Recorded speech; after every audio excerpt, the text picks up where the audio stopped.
Well, hello, you wonderful people. How's it going? Boy, we're finally here. We got it. We did it. We're at the end now, and wow, what an ending it is. For people that have been following our little watch throughs of Firefly over the past, what has it been? Almost like a year now. It's been a long like time that, we've yeah. been doing this. 14, 3, it's been a while. We're not exactly known for our speed and efficiency, unfortunately, but we've been getting through it, and it's been an absolute blast experiencing this show that I just completely overlooked back in the day. And we obviously got through the 14 episodes that originally aired for Firefly, but there was one more, MauLer. There was one more thing to do, and that thing was Serenity. And we didn't just want to do it on our own, and we didn't just want to do it as a bog standard recording session. We wanted to make it something a bit more interesting, and so we thought, let's just do it live. We're doing it live. So here we are. We're doing it live.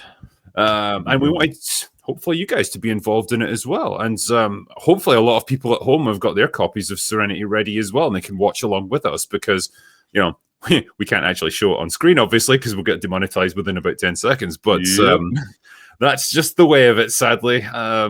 But yeah, hopefully you guys can at least watch along with us at home, and we will offer as much commentary as we can, both about the movie and the things we're seeing and just our overall thoughts on the show as well. But we don't want to do this by ourselves. We want to bring some fine gentlemen in with us because this is a special occasion. So without further ado, welcome to our little watch through, Fringy and Az. Hello, gentlemen. Hello.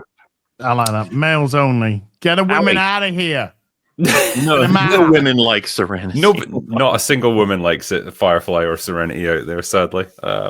But you know what? I'm just happy to be doing this with you guys. And, I've been so used to talking with MauLer about this through all our watch throughs of the various episodes. I don't really understand your guys' experiences of Firefly with, Fringy and Az. Like, how did you come to know the show for the benefit of our viewers at home? And, what are your thoughts on it overall? And then we'll get into the film itself. You go first, Az. You go first. Oh, okay. For me, I saw it relatively early doors when it came out. Because I big fan of Buffy, big fan of Angel, and somebody put me on to they said, "Oh, you need to see Firefly." I'm like, well, I don't know what it's like. It's like Space Cowboys. I'm like, I don't know if it sounds. It's like, no, it's Joss Whedon. You're gonna love it.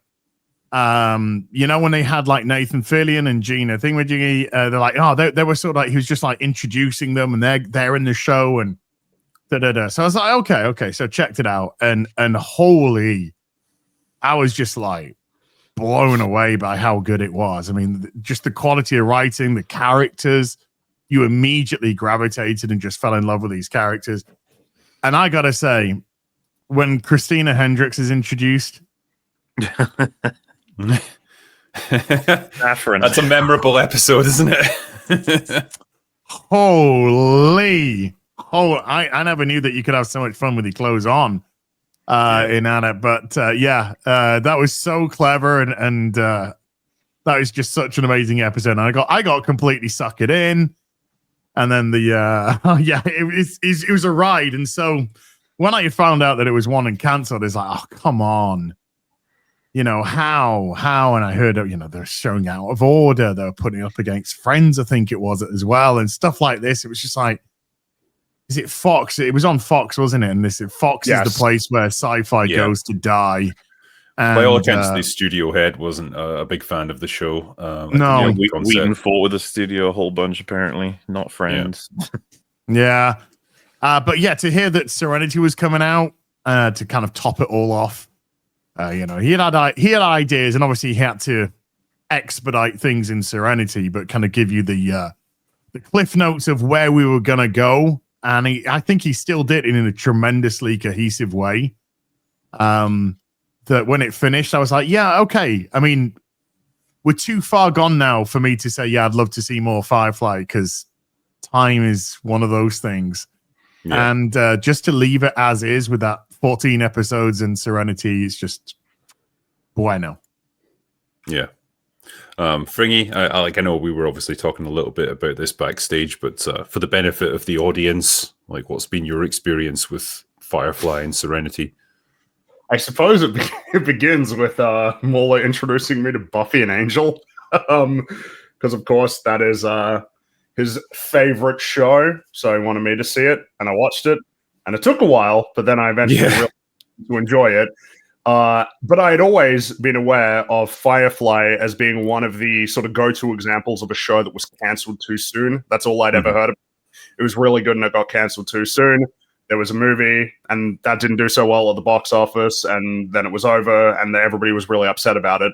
But oddly, I didn't really decide to watch it based on that, which is kind of interesting when like the premise of the show is kind of inherently very interesting to me. I would say, compared to something like Buffy, which is fantasy, I do like my fantasy, but I have a very strong bias towards science fiction. I am very much a fan of the kinds of stories that you can tell by throwing it into space or into the future, or throwing in robots and aliens and all sorts of variables that can kind of, generate these novel ideas. So eventually MauLer was just like, yeah, we should probably watch Firefly. And we did. We got through it very quickly. And I thoroughly enjoyed it pretty much immediately. It's, I really like Firefly. I really enjoy that show. It's got so many things about it that are appealing to me. The world, the characters, the thematic core of the story is particularly appealing to me. Very existentialist. I love it. And it's like, oh, here's Firefly. This was the conclusion, essentially, with hope for the future, but definitely, presented as being something that could serve as a conclusion of the story. And I was really impressed by Serenity. I think it's a great film, and I'm really excited to have another opportunity to watch it again. Yeah. I'll tell you one thing that I really kind of did enjoy about it was the no aliens. I want aliens. I do. I like my aliens, but I don't mind. But it was different. It was just different in as much as when you have sci-fi, you normally have an eclectic group of aliens. And with Firefly, just to have, we've gone out. Humans have gone out, and humans have colonized, and that we haven't discovered extraterrestrial life. I mean, there's little things and bits and pieces and whatnot, but we haven't. There were not intermingling species. We're not getting that. It's not the Star Trek effect or like the Star Wars Cantina or anything. Yeah, so you had that, and then of course you had MauLer's brown coat, and the fact that he was coming from the position of the brown coats being thoroughly annihilated in the uprising, and those were kind of like really cool elements, which really positioned it as this space frontier saga. Yeah, just a couple of ththings I really enjoyed. I think because forgive me if I'm repeating myself. For MauLer's obviously heard this ad nauseum, but for the benefit of you guys, like my experience with it back in the day was that I completely passed it up. I was probably a lot more like boring and unimaginative and straight-laced with the kind of sci-fi I was watching back then. I was watching Stargate SG-1. I was watching Farscape. I was watching Star Trek Enterprise. And then this weird like space cowboy thing came along, and I couldn't work out if it was a comedy or if it was like some weird satire or what. And I like in my simple mind at the time, I was just like, don't want. And I just kind of passed it by. And then I heard it got cancelled after one season anyway. And I just thought, well, dodged a bullet on that one. And it's only later, like, people kept talking about Firefly, man. It was just one of those shows that was too far ahead of its time. People didn't understand it, and it should never have gotten cancelled. And I never quite got it. And all these years, I'd never bothered watching it until MauLer eventually cajoled me into it. We'd done our Star Trek watch throughs, and we were thinking about the next thing to watch, and he suggested Firefly, and I thought, yeah, this is a perfect time to finally understand what the hell the fuss was all about. And then within that first episode, I was loving all the characters. I was loving the setting that they'd created, the space frontier, like Western setting works way better than it has any right to. And I don't know, man, like obviously we never got a season 2, but like I got the impression with this, like they just understood their characters right off the bat. We've probably seen this before with other shows, like if you watch the early seasons of The Next Generation or even Stargate SG-1, that sort of thing, they hadn't quite got a handle on how to play their characters yet. The actors hadn't fully understood them, the writers didn't fully understand them, and it took a couple of seasons to really find that groove. But with this, everyone is fleshed out. Everyone makes sense completely right off the bat, and you get those wildly different but really fascinating perspectives on everything that they encounter. Like Whedon, I think, described this as 9 different people looking out into the darkness of space and seeing 9 different things. And I think that's such a perfect metaphor for what this show is. And it nailed it right off the bat. Yeah, I find it interesting the observation about the show being ahead of its time, because I agree, but at the same time, if the show got made today, putting to one side any, various reasons that it would probably end up being pretty compromised, something that's really interesting about the show is that it is following the episodic format that basically the vast majority of television shows were still following, basically up until like the 2010s. Like, Sopranos was only coming out around that time, and The Wire. Like, the format for television was, you can do an overarching story, sort of, but like you still need to structure it in an episodic way that people could, they could miss one week and then they could get in and then still get a complete story. And so it's, it's kind of exists in that realm of having like an overarching kind of ambition narratively, but very much with the episodic format of, they go to this planet and this is a problem that they're going to deal with, and this is the character that we're going to be following that episode. And so in that sense, it's like it's both ahead of its time, but also probably came out at the right time at the same time, even though it only got 1 season, unfortunately. Yeah, I mean, I 100% agree. Like, structurally, it is very much of its time, that episodic format, which I love, by the way. I love an adventure of the week kind of show. I don't need every episode to just be part of some big overarching narrative. I just want my characters to go on a fun adventure each week, and then have some kind of storyline in the background that rears its head occasionally. Yeah, this connective tissue, that's great. But I think conceptually, though, perhaps it was a little bit ahead of its time in that maybe people were not as open-minded to such a lot of the wild concepts as this. A lot of the coverage of it at the time was like, this is a crazy, chaotic mess that doesn't work. And nowadays, I think people are much more willing to be like, of course this works. We've seen this work millions of times.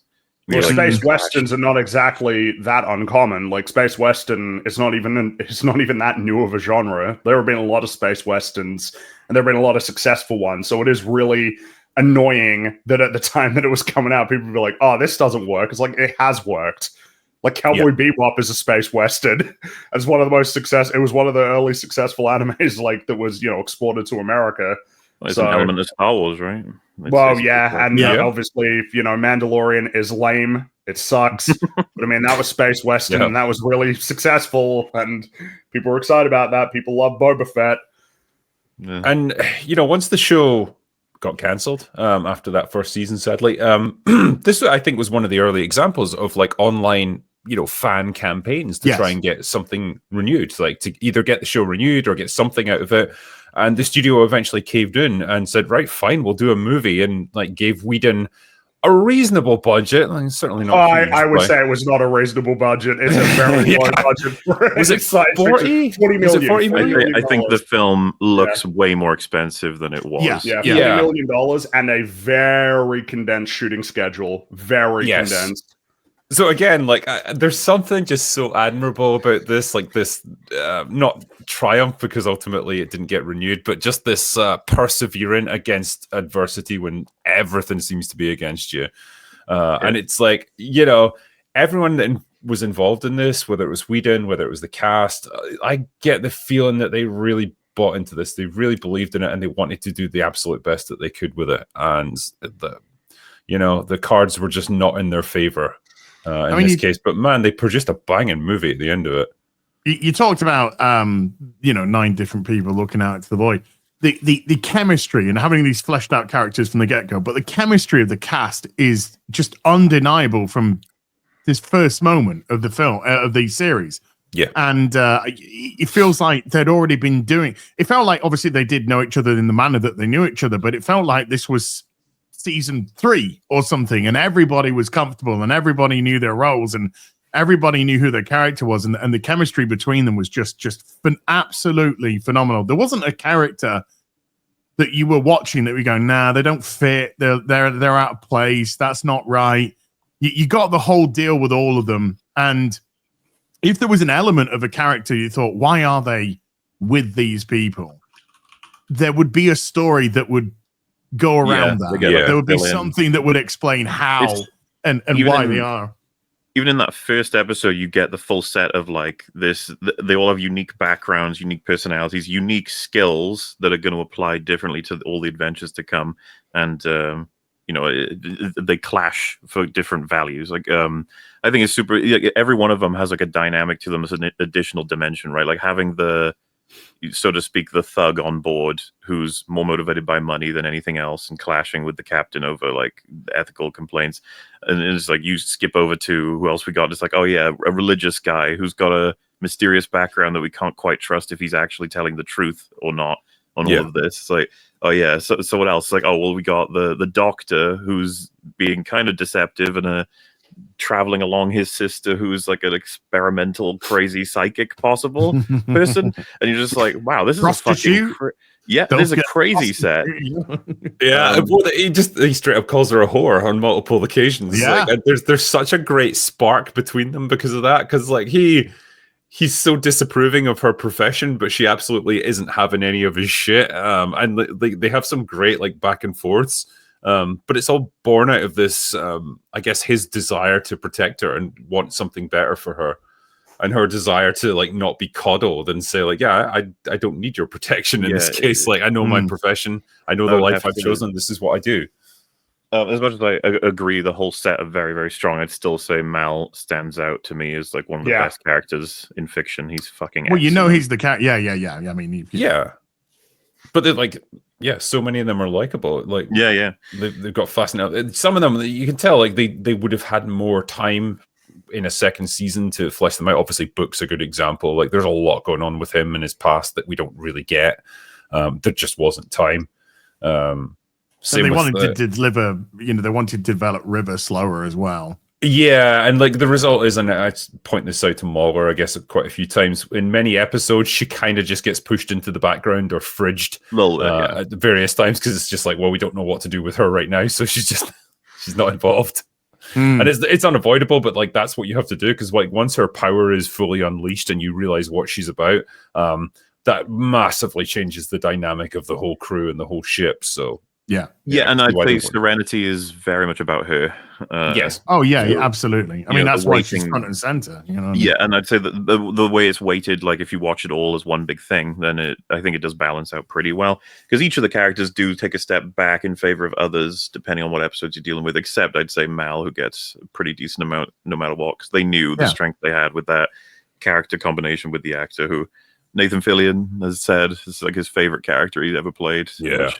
It almost makes me sad that you didn't get to play him more, because it's a match made in heaven, the writing and the acting for that character. It's funny because like when I tried to review this, and I was making the point that like if I was asked to pick my favorite character, it would be genuinely difficult because there are so many that I like so much. Like Mal is the true all-round amazing captain who's just a great leader and really interesting character, a man who tries to do his best in any situation, but is not above, bending the rules and cheating when need be. Particularly that dueling scene where he just keeps stabbing the guy. He's like, yeah, I'm not a great man. I'm good. I'm okay. And he just keeps like poking him with his sword. Jane is just funny as fuck just because his one-liners are amazing. And I think, Adam Baldwin plays him to perfection. I genuinely think, though, my favorite character might be Kaylee. I just fucking love her right off the bat. I liked her from the first episode, and I think the actress does such an amazing job with her. Nothing's twixt man headers that doesn't run on battery. That quote's great. It's just like when you get that flashback episode when how she joins the crew and she's just fucking the engineer in the background. Yeah. It's great. Well, the fact that she noticed what was wrong with the engine while they were fucking. She said, on the ground, like, I couldn't spot what's wrong. And then he finds the guy and brings her on. Well, I said to MauLer as well at the time, like, it's the fact that, like, she's a superb engineer. She knows her trade. And, she works around heavy equipment and machinery all day. So you'd think, like, that's a very masculine sort of profession. But she's actually a very girly girl when you actually see her. Like, her quarters are, like, like light strung up and everything. There's an episode where she gets to put on a ball gown and go to like a big fancy evening event, and she's really excited because she's like so many girls, I guess she just wants to dress up and look pretty and just be appreciated for once. Can't resist pointing it out, but in that ball, there's like a quick shot of the big chandelier at the top, but there is, unironically, the one ring is in the center of it spinning around. They got the model for that, and it's just there. It's a little cameo. It's just shit like that. It's like, what the fuck? And it's like, yeah. But no, the point I'm making though is like if they were to do that now, if this crew was repurposed for today's audiences, I think they would just make Kaylee some like super butch, like crew cut, angry sort of lesbian character or something, like, and she would always be berating everyone around her, and it's just like you miss the essence of what makes her character so interesting. It's the dichotomy of what she does versus who she is. But that was what they kind of did that, do well in the live action Cowboy Bebop. They got the kind of like the more masculine engineer that came on and fucked Faye out of nowhere, and it's just like, what? I guess this is the point that I wanted to make about this and Whedon's writing in general, because I think he gets a lot of shit now for being the guy who introduced like the dreaded Marvel humor, and like it's all very corny and like but everybody else sucks at it. Yeah, that's the point I'm about to make. Yeah, it's that that's just shit writers trying to replicate what he's actually really good at. And when you see shows like this, you understand like when he was in his prime doing stuff like this, his style actually works really fucking well. And it's so frustrating that it gets so maligned because it's not him most of the time that you're criticizing, it's other people trying to emulate him. Yes. And yeah, like he balances that, he walks that fine line between like really intense drama and dark moments and like really funny, quippy, satirical, subversive humor. And does it in a way that never feels forced, doesn't feel clunky, doesn't feel, like it's trying too hard. It just works well. That's good writing right there. And that's what you see so often throughout Firefly. The scene with Mal and Jane, where he's going to stick him out the airlock. That's that in itself is a great scene, and because Jane, he knows Mal, and he thinks, right, Mal's going to do it. He is going to do it. It's Mal. Yeah. He's gonna, and he's just like, just don't tell him. He just the last kind of thing he had was just to try and save any little bit of reputation he had. Yeah. With the crew, but as far as he was concerned, no, Mal was gonna flush him out. You get a lot of switches on Mal in the series that I absolutely adore, and like I said, Nathan Fillion is a big reason why they often work. But we'll get to it and stuff. But I can't resist just one of my favorites in Serenity is when he's sort of having a conversation with the vault guard, and he's like, "Listen, if I shoot you in the arm, maybe it'll seem obvious. I gotta shoot you somewhere." He's like, "I don't want to. Can you graze me?" It's like it's a really like fun conversation. Then they say it's really serious how they're doing it as well. Like it's quite matter of fact. Like no, once the Reavers are mentioned, Mal switches full on to like angry and very assertive. Like we need to do X, Y, Z, and he just says, "Get the people in the vault now." And it's just like, oh shit. Which is good for new, people and people who've seen the show are already like, oh shit, the Reavers are back. I'll tell you what, gentlemen, like we've been talking about it for quite a bit. How about we put up or shut up and watch this movie? Yeah. Two things. One, because some people are asking, Gary could not make it, unfortunately. We'd love to have had him, of course, but that doesn't mean we won't talk about Serenity with him in other formats in future, of course. And it doesn't mean we won't talk about him while we're watching Serenity. Exactly. I aim to misbehave, so. Yeah, superb. I guess the reason why I didn't come up was my history with this is a lot simpler. I just saw it before I could even remember because the Buffy and Angel were already household programs being shown in my house. So I was watching them already, and Firefly just got slotted right in. I don't remember a time where I didn't know what Firefly was. So it's just like, yeah. Oh, you lucky, lucky man. Well. Yes. Tell you what, so for everyone at home, obviously we can't show we can't show Serenity on screen because we'll get banned, but we're going to watch it here together and we'll comment on it as we go. So if you've got your copy of it at home and ready to go, then prepare. So shall I just count us down and then we start? Is that okay? Yeah, sure. Yeah, that'd be the way to do it. All right, well, if everyone's ready then, we will start in 3, 2, 1, go. Nailed it. Please tell me. There's noises coming from it now. Yay! Well done. Bum bum. Oh, I guess this is worth noting. This is Universal, not Fox. They had to take it to Universal to make it. That's why I get so much trouble with copyright when I try to upload like a fuzzy image of the video, because wow, Universal leaps on you. Yeah. Yeah. Yeah. So anyway, as I was saying before I was interrupted, As you were saying, I couldn't hear anything. so this is for people who haven't really watched the show, and it gives them a little quick catch up that this is the exodus from planet Earth, because the Earth that was into a new star system. Yeah, this is some fundamental lore. This is like goes, because the show doesn't really tell us this stuff, does it? Like it kind of hints at it, but it doesn't really explain it. They're never this explicit and straightforward. Well, you get funnily enough, it's the previously on that has like the most definitive take on this. Like halfway through the season, it comes in. But yeah, no, this is kind of like, oh, all right, yeah, sure. Read, because again, it has to bring in new people and satisfy the old people, which is this is the line that this movie unfortunately has to walk all throughout it. Trying to wrap up a million different story threads, trying to like cater to people who watch the show and people who have no clue what's going on. There's a lot that this has to do, and actually it treads a really impressive line. Well, I was going to say, to be clear, this was a fucking difficult story to write, considering all of the different things that need to be achieved, which is giving a satisfying end to all of the main characters of the show, in case it doesn't go further, while simultaneously leaving room for a sequel series or sequel movie. Yeah. And then, of course, accounting for the fact that this is something that most people watching it may not have any clue what it is. And then, trying to bring in the regular style and finish off a bunch of the intriguing storylines that were set up by the show. So it's kind of a nightmare. Quite the challenge, yes. Certainly more so than a blank slate, I was saying to MauLer, like we talked about this after I first watched the movie. This film throws a lot at you in terms of fake outs for the first couple of minutes. Oh, you're jumping from reality to reality to reality before you actually get into what we were watching was in her head, but this is on a security recording. Yeah. So it's very like, oh shit. And then of course seeing Simon like this and his show watchers are like, huh? When is this? What is happening? Yeah. It's like, don't worry, it'll all slide. And I think it does. What's cool about this, I was talking to Drigger about, is like you get the Firefly fans have not seen this. This is the moment where he releases her from the capture from the Alliance.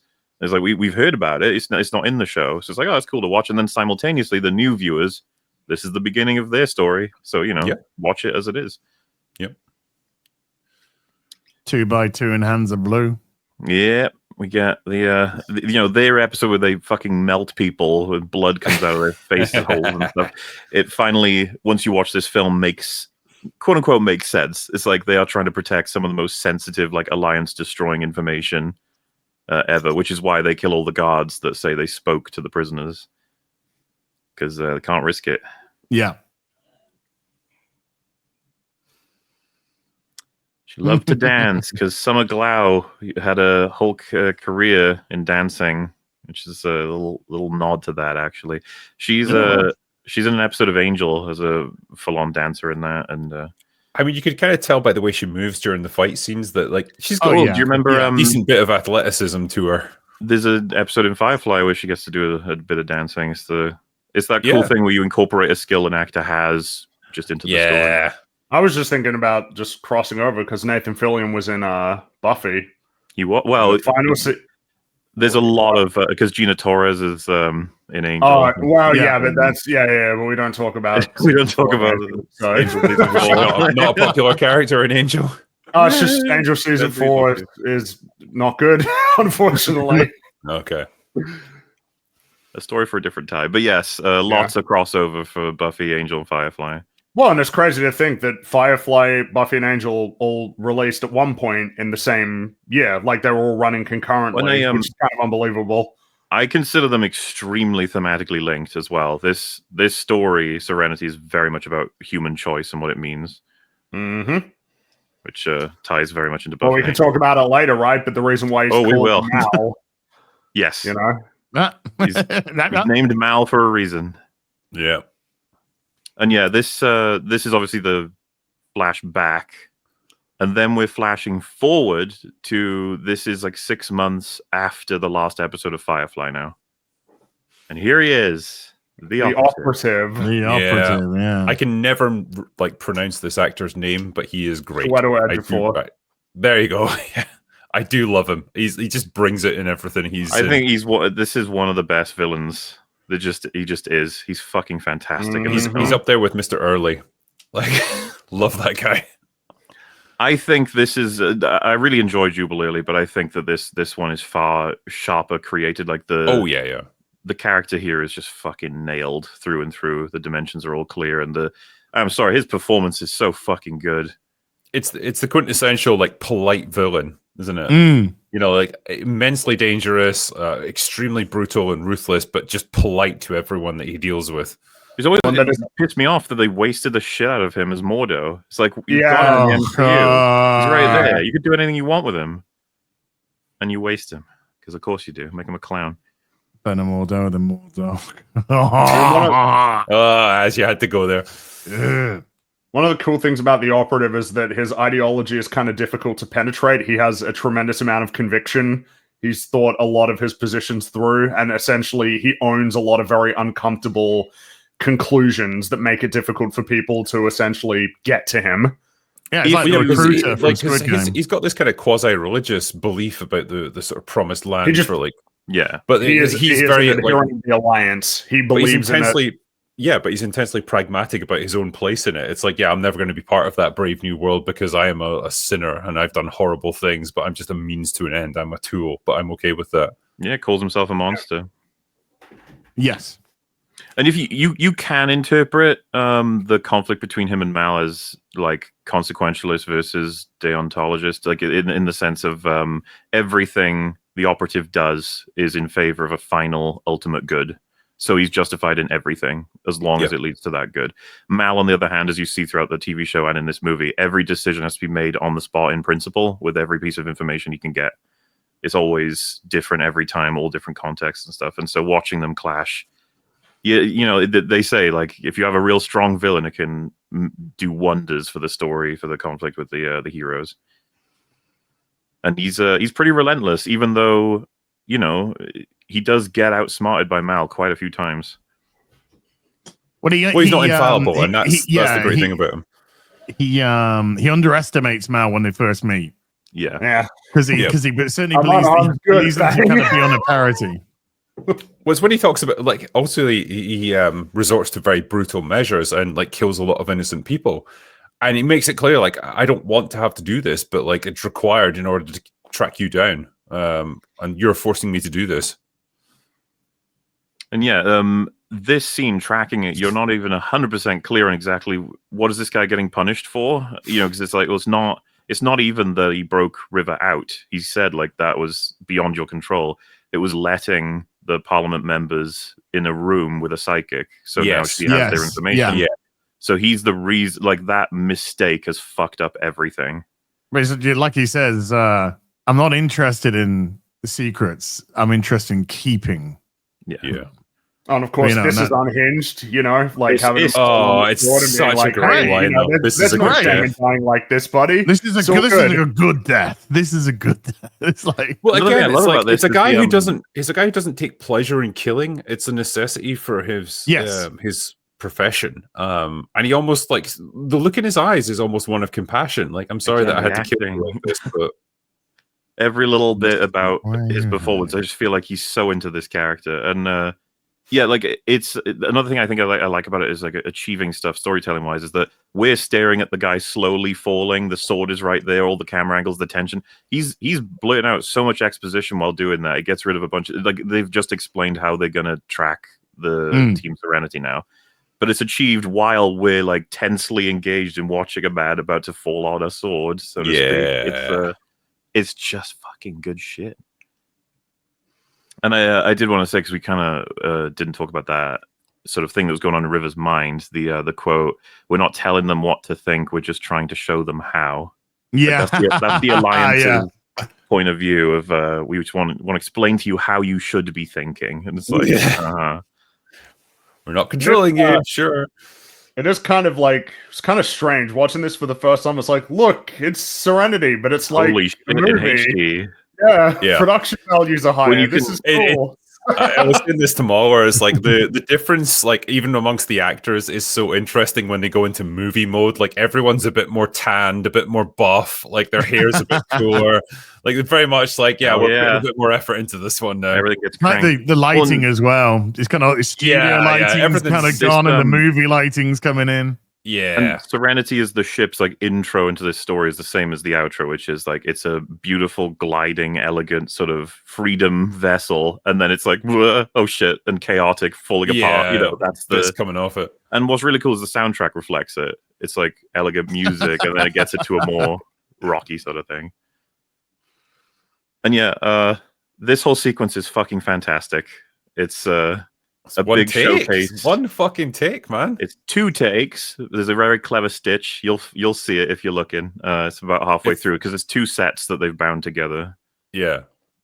But it may as well be a one, right? Like there's nobody's going to really notice, especially not in the audience. But we get a good showcase of all the characters and the ship, which makes it feel very real, very frantic. R.I.P. Wrong Glass, by the way.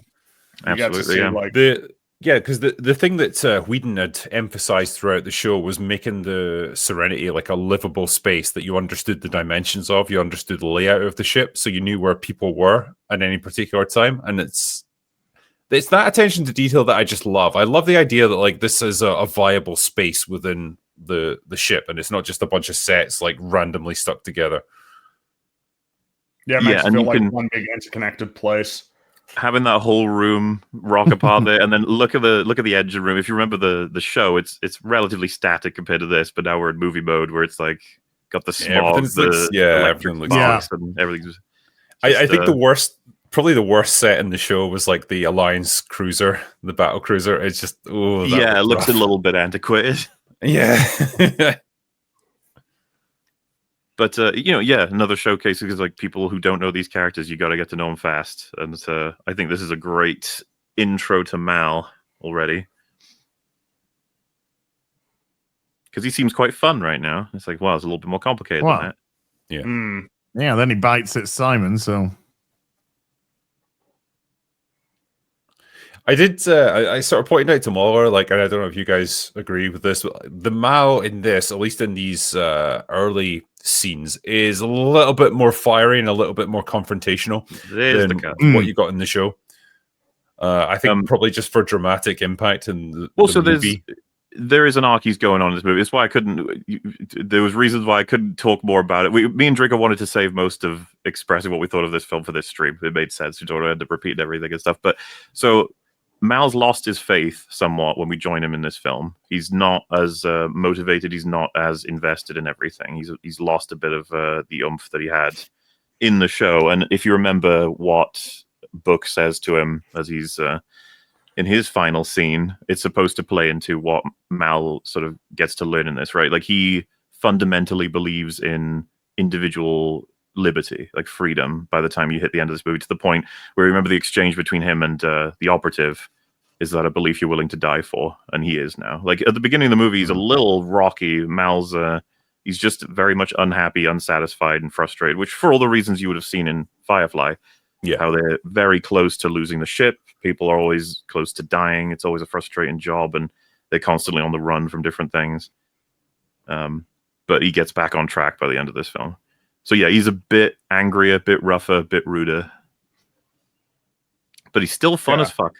More of like a punished Nathan Drake, because obviously Nathan Drake was very obviously inspired by Mal. Yeah.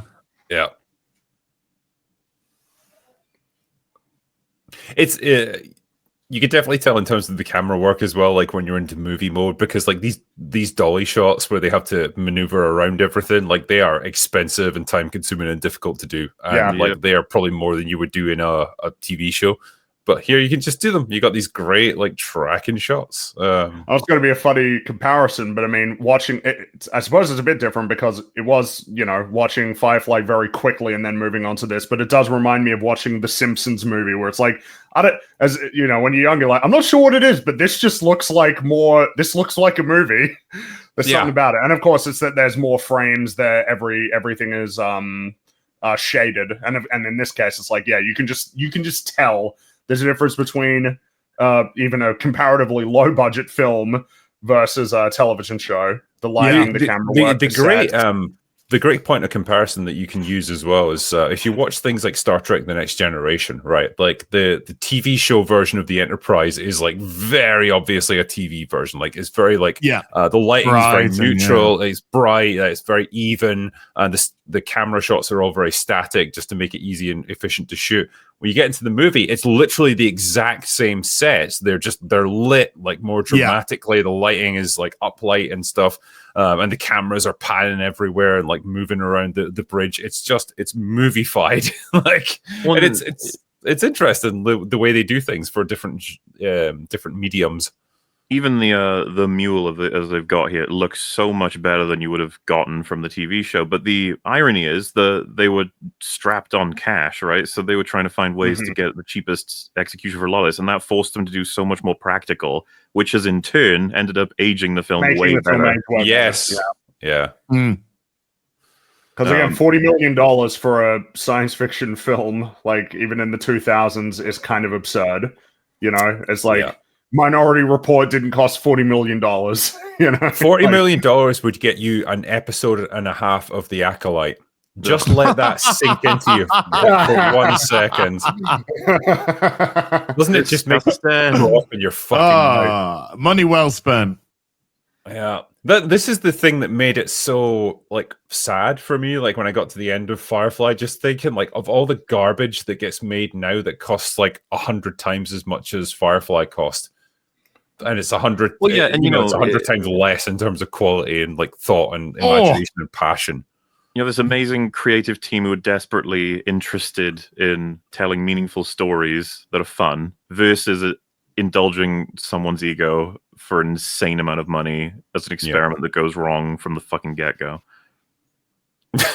I love Jane at work there.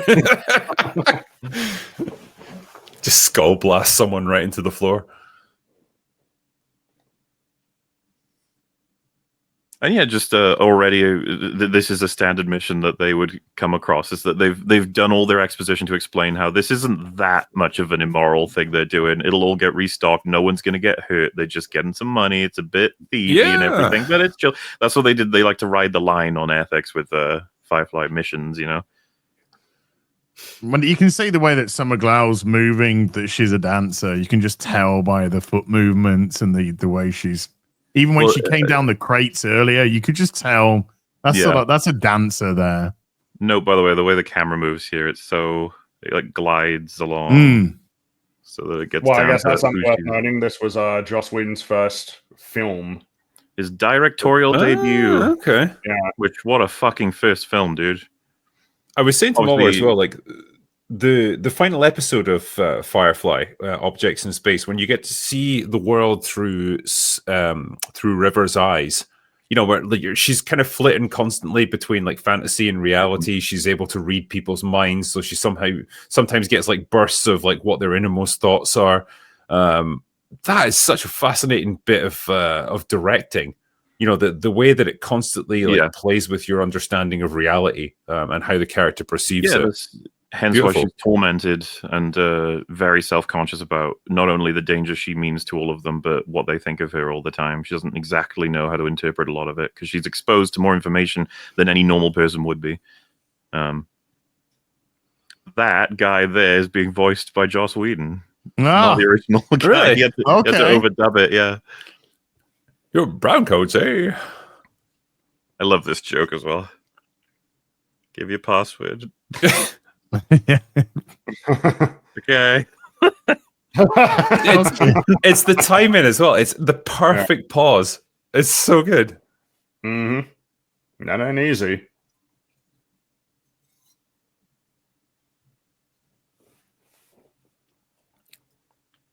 Got some nice scary shit. Again, this is how she sees the world. Yeah. Shit. And that's one of the true tragedies of Firefly, that we didn't get to see the Reavers like gradually brought in to the show. We Oh, obviously yeah, had it to would get have been the sort so of much- rushed version of them here. Yeah, This is the fucking cancer of losing the show, ultimately, is that can you imagine how fleshed out all of this could have been? Like, I still adore this film through and through, but yeah, and just see the imagine flick- getting a full show of all of this. Or just look at the mouths changing, Yeah, just here it change comes. there. Yeah. Because like in the show, like there's one point where they pass really close to a Reaver ship, and like Jane he's like busy loading up his weapons and stuff in case they're boarded, and like his hands are shaking. And I just thought that's a great way to introduce them, like showing that even this guy is terrified of them. Yeah, Yeah, it's just a good way of establishing the threat immediately. That even if you haven't watched the show, you go, okay, if this guy who's been up to this point incredibly calm and cool is terrified, then there's a good They're reason like- to be scared. aggressive, mindless zombie pirate mercenaries. Like, they're just the worst combination of everything. You would not want to get anywhere near them, and all the characters treat them that way. This is rough a as well. great Well, the insight fact into that- Mao as yeah. well. Like the fact that he understands he can't take that guy with them. Like it would slow Yeah. him down, but he also like he's done his best for the guy, and ultimately puts him out of his misery before they can get him. Yeah. And I always love how Yeah, dirty the Reaver kind of shit is as well. Yeah. You know, black plumes of smoke. It just feels unkempt. Oppressive as fuck, those guys. Yeah. Faster would be better is the line Nathan Fillion came up with when Joss Whedon said, say something Mal would say. Yeah.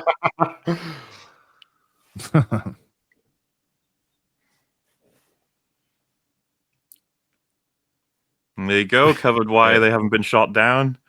Yeah. No, but why would you need to explain why things are happening the way that they are?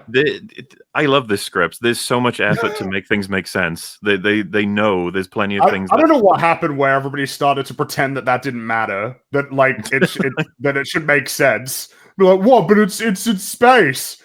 Like, yeah. So Basically, like, once smartphones became a thing, then they realized like nobody's really paying Nobody's attention to listening things anyway, anyway. yeah. So who the fuck cares? Because they're about to. He needs more ammo, and they set up that he put it in this little hatch, so he needs to get at it, and he's going to cost him his leg in a minute. It's like they want to make sure everything is set up so that the audience can fucking follow, because they're probably watching. That is a great moment. This. Yeah, this is another joke I never forgot. It's like a. Don't shoot me first. It's the voice breaking. And this is the thing. It's like that was a balance of drama and comedy. He's really fucking good at it. What don't show me first? Good What it feels shot. like part Mal. of it is, the nature of telling a joke like this in a serious situation is he ain't joking. Like, this is not a joke to him. It's just funny that he says this from the perspective of the viewer, not from his. Well, and Jane is a character that's had. He does kind of have that balance. He's kind of had lines like that before. He's funny. Like Jane is an easy favorite for a lot of people. But like it's just funny inherently because he's the muscle guy. He had the best line ever, like the Heart of Gold episode, where it's like, "What's our percentage in this? What's worth our time?" And Mal just goes, "Well, the doors," and he's like, "I'm in." It's just like, Yeah.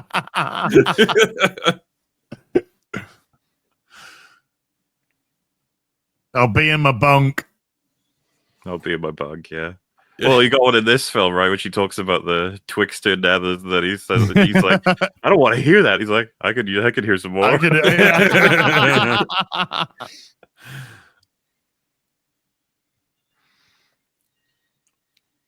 So you would drive the shuttle straight into the cargo bay routine. Yeah. Well, It's we kinda got like everybody's in, doing Star Trek something. 5, only not shit. Everybody's doing stuff, man. That's like the Action-packed Acolyte, but good not shit. shit. It's nothing like the Acolyte, and it's not shit. Also, I love just how much no one cares about Jane in this whole sequence. No one. Like watch her walk right past her now. Are you okay? Again, that balance, we just went from like a really good joke to an instant like horror moment. Yeah. What was the episode where you saw someone who'd been not like indoctrinated into the Reavers, but like they'd seen them or something, and like think that they was, like, started episode mutilating 2 or their 3. face. It's Just one of Yeah. the. It's like episode 2 Early or 3. episodes. Yeah, it's an really early one, early yeah. Early. I think that's a great way to build up the tension with these things, where it's like if someone who's just seen them or like briefly been exposed to them, but like it's driven them insane to this point where they're mutilating themselves. Wow, that's a great way of building them up. He is fine. And yeah, the reality is River saved all of them in a way. Yeah. So, see, he's just looking after himself. No, Yeah. like,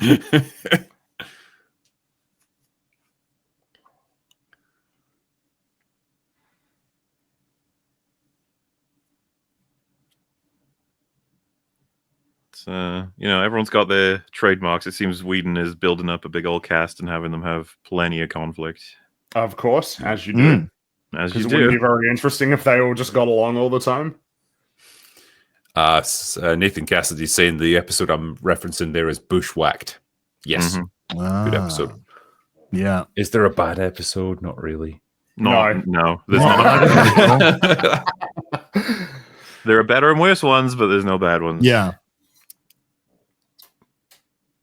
Kind of almost like the interesting thing about, we didn't get any more episodes or movies, but at the same time, you've got something that is complete and very quality throughout. Yeah. Not tarnished by later worse seasons, which is not even a guarantee that they would be worse, because Angel season 5 is the best season of Buffy and Angel, but this discussion's excellent for the character complication here of she didn't want to leave that guy behind. He decided it was necessary, which is going to in turn make him definitively decide not to leave River behind later on, because he feels guilty about this. Yeah. Zoe doesn't often question him as significantly as this with decisions like that. She'll usually back him. Yeah. Which again is quite a rare thing. I feel like if this was written today, like she would be constantly pulling him up on everything. And probably being right about everything. We've had a lot of conversations over the course of the season, but I love Zoe and Mal's relationship. You buy it completely. These two are veteran friends. And it makes for that really interesting episode where it's like having to deal with the nature of her allegiance to Mal versus Wash when there's any conflict or disagreement or peril for either of them. Well, we saw that. Yes, when he was being tortured. Yes, and they had that great bit where he's talking about, you can only choose one, and him. Yeah. But it's a very understandable thing from Wash's point of view that like he's not a soldier like they were. Like he didn't live through the Civil War that you saw, and like he can never have that bond with Zoe in the same way that Mal does. And you get where he's coming from. A line I wanted to highlight because I forgot to, because just so much to say, is when he come to warn him about the Reavers, he says, "Mal, the Reavers are here," and you get this small line from Mal where he's like, "Every heist he says my name," like it's shouted out during everything, so he's revealing it and stuff, slipping all kinds of funny jokes throughout this.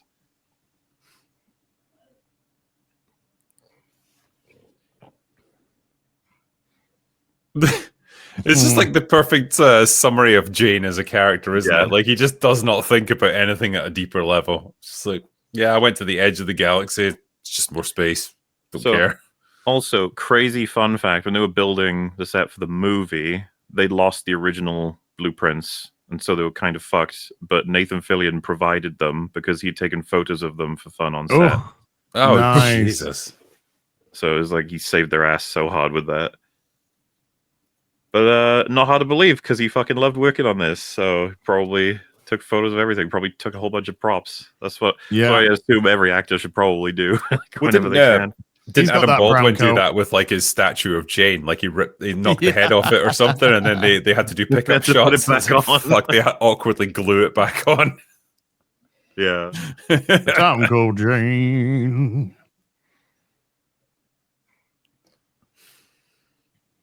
I'm saying, man, Jane's a fucking good character, but then again, they all are. Well, yeah, that episode Janetown, like that's some good shit. stuff, because like he has a real moment of realization, like when that guy sacrifices himself to save his life. He's like, why would he do that for me? Like, yeah. And like he's right on the brink of having some kind of realization about the nature of like worshiping false idols and all that stuff, but like, you know, not quite there yet. The conceptualization of the Reavers ship, by the way, apparently was, quote, muscle cars that look like Leatherface. Okay.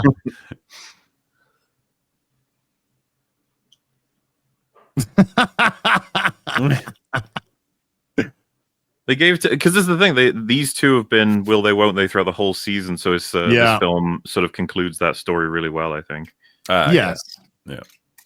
Because you're just always rooting for them. Like they're both good people, and oh man, you just want to see them together. I like what they do with it in this. Right, he admits his like, the big mistake he was making was just ignoring everything around him in favor of River, and he regrets that. Yeah. Well, that's what I mean. That's his character, though. His character is River before anything. And so that's where his focus has been the whole series. Plus, I think Ariel is the episode where you realize River is very aware of just how much she's had to cost him by him looking after her. It's really good shit. Yeah. Oh, man. God, I got to go back and watch the series again now. Fuck. Shit. You will not regret it. The world. Oh, I know. That's just it. It's just... It's going to make you sad, one, because the show got cancelled, and two, just like fucking light years ahead of like pretty much every piece of generic sludge that we have to watch now. Yeah, just the quality of the writing and where it was. Oh man, and also, hey, Mark Thingamajiggy played Badger in a couple of episodes as well. He's great. Yeah. Oh, I was kind of hoping to see him in this, but I met him at MegaCon actually briefly. He was there doing a was he? Like a sign. Yeah, really nice. There it is.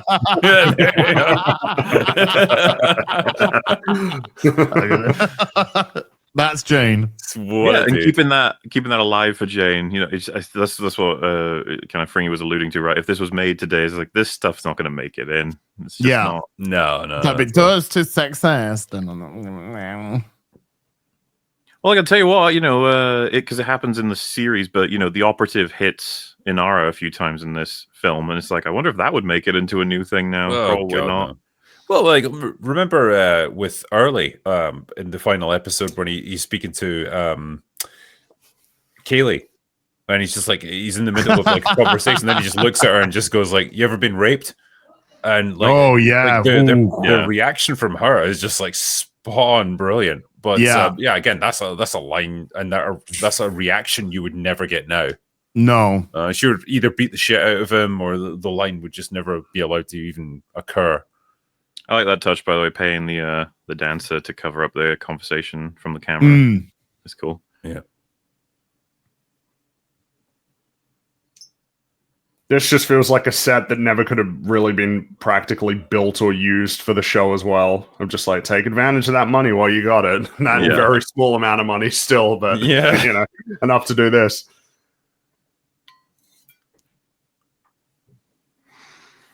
So this will be fun for you, Fringy. The Fruity Bar commercial is heavily inspired by Mr. Sparkle, the advertisement. Oh, really? Simpsons, yeah. Mr. Sparkle! Mr. Sparkle! Banishing stains to the land of wind and ghosts. Yeah. You got him by combining a light bulb and a fish. Yeah.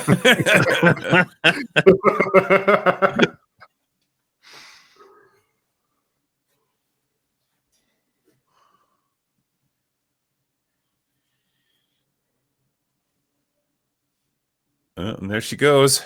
Yeah. In her own little world. So what's interesting about the way she fights, so I've heard some people talk about, does this even make sense? It's like, because she's not got super strength, but she's got, and they do explain this in the show, she's got like a mathematical understanding of everything, and she's a bit of a precog, so she can anticipate everyone's actions, and she can move in the exact right way to counter everybody, you know, for the most part. She's still got limits. Are we sure she doesn't have any like enhanced strength or speed or anything? I don't think they ever make it clear that she's got enhanced physical or agility. She's just incredibly intelligent, which is why she registers everything. Yeah, like when she shoots guys in the series, she just literally registers where they are. Yeah. Yeah, the way to try and conceptualize it is that she's like a supercomputer. Yeah. Yes. Which I think is quite a fascinating way to imagine fights playing out, where you can mathematically predict what a person's going to do to the point where you can just counter any move that they make because you can essentially see it. You can predict the future. Yeah, and they do show later her fists and some of the bits and bobs are bleeding. Like, her body does take a bit of a hit from this. Ultimate counter. Oh, Jay's going to take a hit here.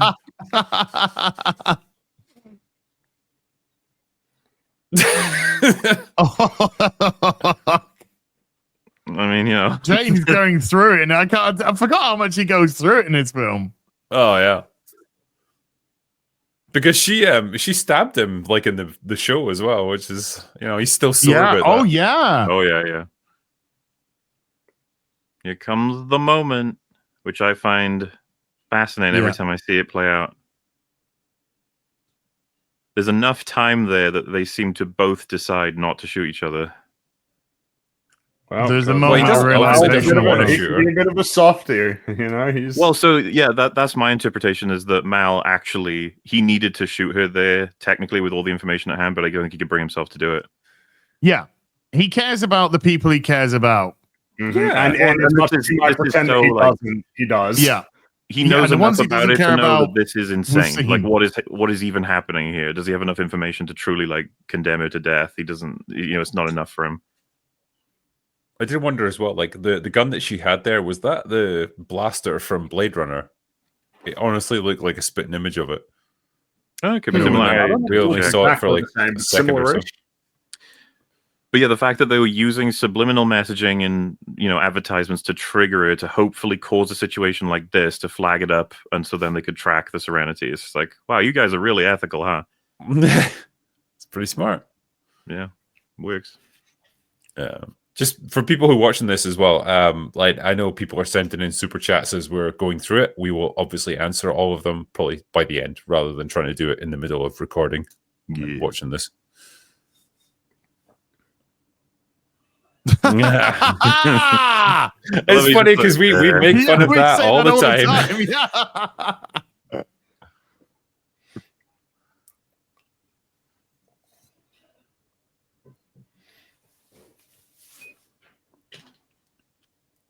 And yeah, of course they have to. This is a little bit of a retcon, but it fits right in. It's like we never saw this in the show, but technically there was never a reason for him to use it in the show. So you're like, okay, all right.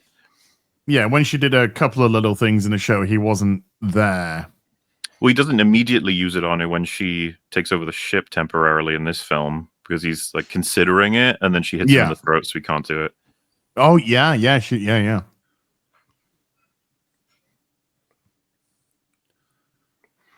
And yeah, he's probably pretty fucking angry because anyone could have died. Yeah. And I love this shot as well. That little thinking about reaching for a gun there. Just in case things get out of hand.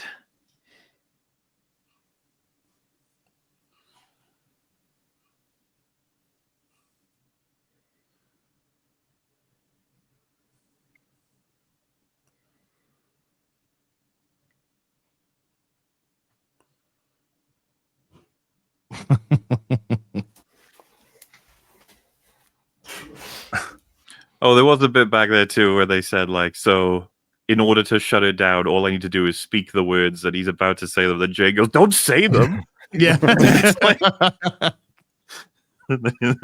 it doesn't affect you, you dick.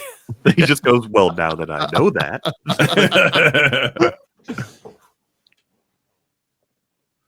He's literally a tool, not the sharpest tool, just a tool.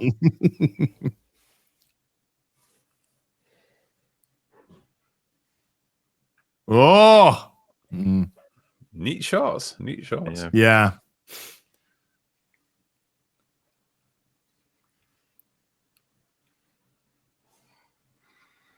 Ugh. So yeah, this is a character that's introduced purely in the movie, isn't it? Yeah. So he's like your intergalactic communications expert. That cloud that surrounds his planet is gonna be able to facilitate an amazing payoff. Oh yeah. Yep. Oh Can't yeah, stop the signal now. Yeah, it does. Can't stop the signal. damn good battle scene. Oh, it's so fucking good. It's so cool they got to have it before no more of this IP, you know? Before space cancer was cool in Star Wars. Yeah.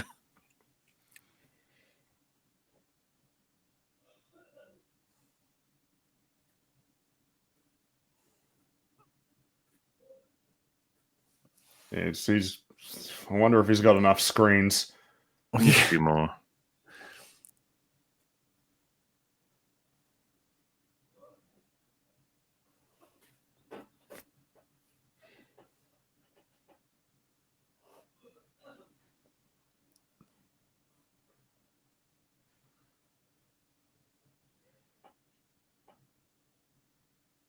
And yeah, it's I always find it amazing when I rewatch this just how little the operative is in the film, and yet how effective he's remembered by everyone. Mm. Because we're approaching what we're past a third, and he's had basically one scene and then like a clip. All it needs is a good actor and some good dialogue, and you're set. Well, because like this film, I think is really solid in Act 1 and 2, but 3 is such a banger. It's filled with all kinds of great shit that the first two set up. Just brings it all together.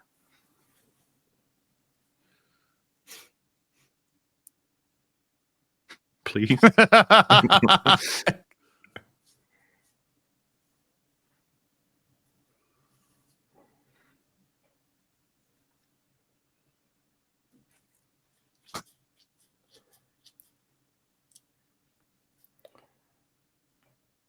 You got liminal, subliminal, and superliminal. Mm. Hey, you join the Navy. Isn't Yeah. Superliminal? Superliminal's a game, right? I think as well. I love how the Simpson references just keep coming. Oh Look, yeah. I have to. I just have to. And yeah, so something that they let you gather is that River's partly tormented because she's got the memories of other people in her head for like events she doesn't have the context for. So like those people would have seen all of what happened on Miranda. And so all it is to her is like, as you saw in those visions, right? It's like zombies, death, people just doing things that don't make any sense. It's why once she watches the tape on Miranda and he asks her how she's doing, if she throws up, she actually says she's okay, in a sense of like she's actually better than ever because they're now contextualized and she's got her own memory for it.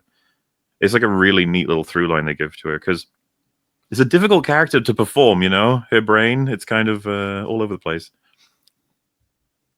Well, Yeah, yeah, and I not think, handled correctly. She just come across as very incoherent.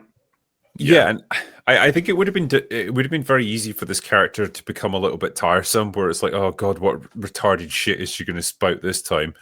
And like it's a case of very judiciously pacing that out with like moments of lucidity and like an actual insight into like why she feels this way, like how she perceives the world. And to get that balance right and make her actually an interesting person at the end of it is not an easy thing to do.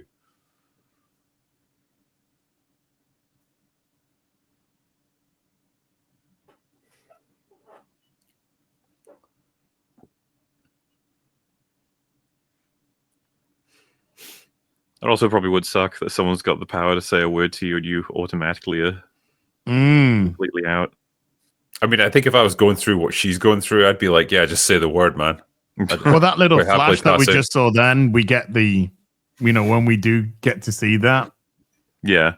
Yeah.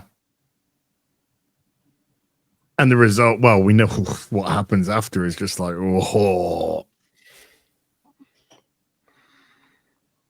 Yeah, I love this. I love Welcome this back, Inara. Yeah. Interesting. Like, what, we're 45 minutes in, and this is her first. I'm glad they respected the fact that this is 6 months on. She would have left by now. Yeah. Like they didn't just arbitrarily be like, no, she still hasn't left. She's leaving. Trust me, she's leaving. Don't worry. It was like, but no, they had her leave. And and Ron And Glass. look. No. Nice juxtaposition as well from whore to religion. It's kind of Well, this Kinda- is all kind of sad, right? Because like the work they do here to make it all seem community friendly, supportive, warm, and then it's like, it's all because it's gonna get fucking ripped to shreds. Yeah. Hey, because like it never really explained like why he left the Serenity.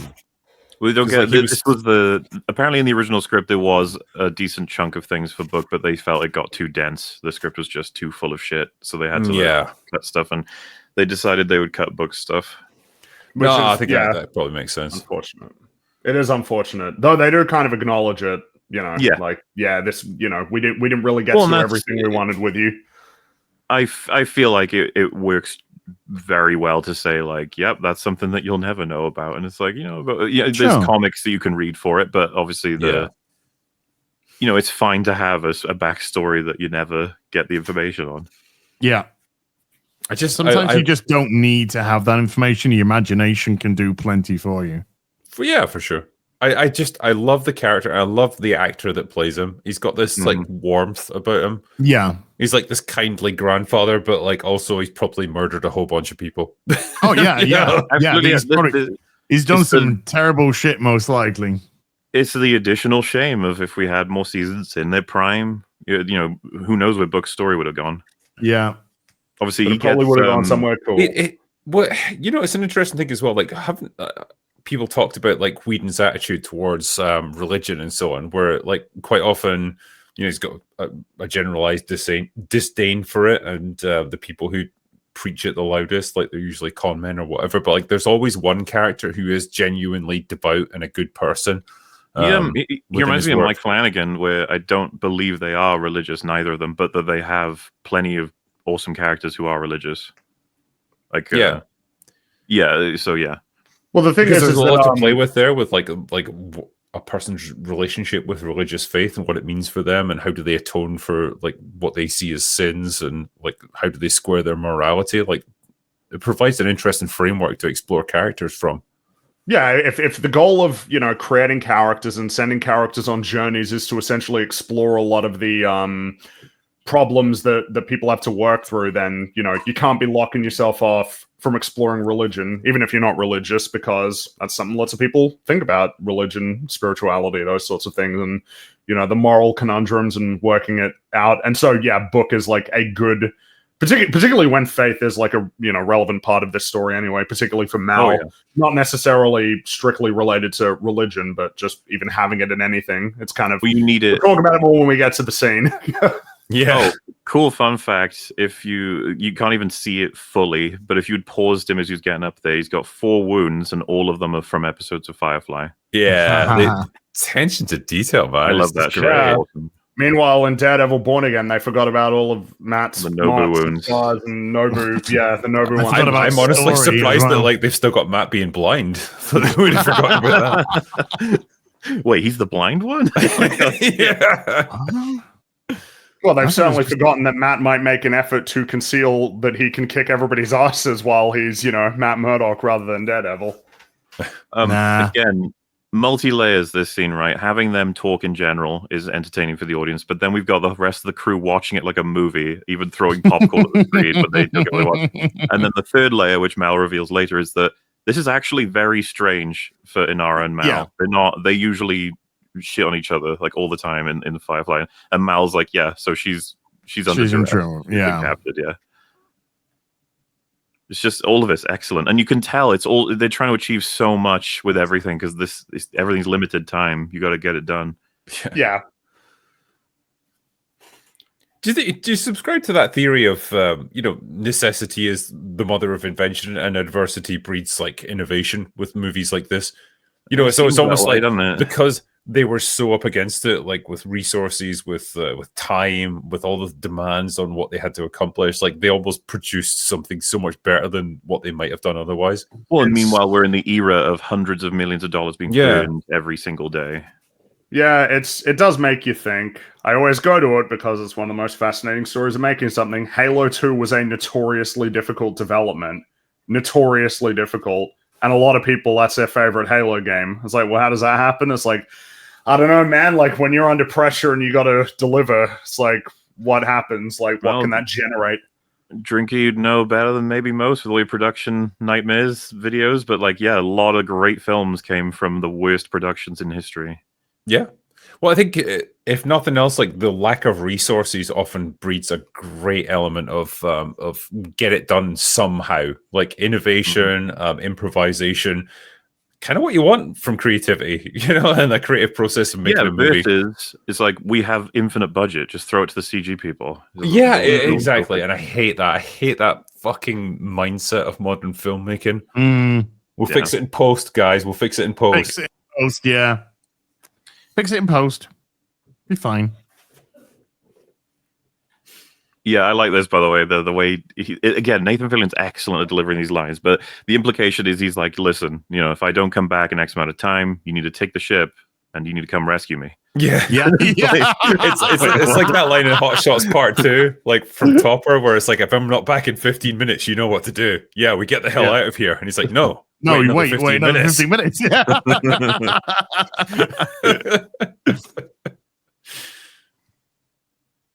It's very Mal to do this way. Yeah. It's like that bit where he's in the wagon, like dressed as a woman. Swear by my pretty floral bonnet, I will fill you with holes or whatever the fucking line is. It's iconic. You can safely say it because this is old. There he is. Yes. Yeah, and they get the thing you want in these movies, which is the hero and the villain. They clash like 3 different times, one per act. Mm-hmm. Yeah. So, fun fact too, the Operative was inspired by Ray Fiennes in Schindler's List, Tim Roth in Rob Roy, and Daniel Day-Lewis in Gangs of New York. Wow. So that's a heady combination right there. Yeah. I'm not seeing too much of Daniel Day-Lewis in him. Scary, I I would say not much of that one. I could see much more of Ray Fiennes. Ray Fiennes, yeah. Yeah, I adore how diametrically opposed these two characters are in like every way you could possibly imagine. Yes, I've read a poem.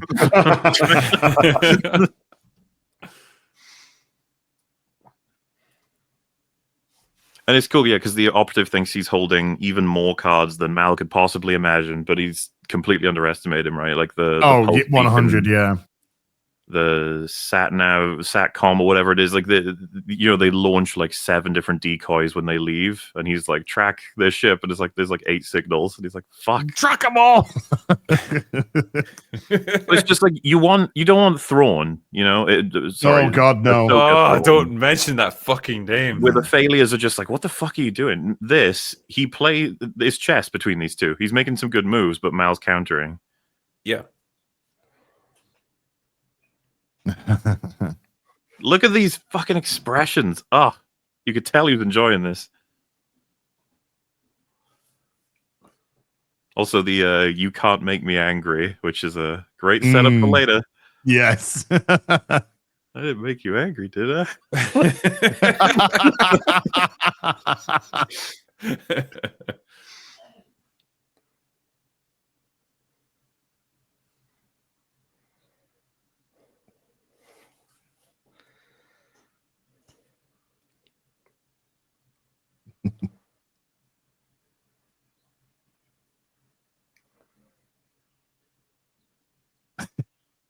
Well, that's not true.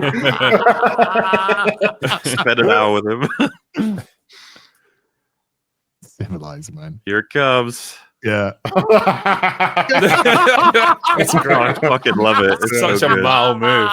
Yeah. I am not a moron. Yeah, like the way he's dealing with both of them. No hesitation. Is just like, you get out of my fucking way. Yeah. Well, the fight, like Inara's not a fighter either. So like, she's really no obstacle in all of this. She's got a little bit of training. Remember, she had the sword training. I think we found. Yeah, she's but getting not in the way as well. A brawl like this. No way she's going to be able to defeat him. No. And absolutely adore they stay consistent. So you got like his alliance training versus Mal's just drunken bar brawler fighting. Oh yeah.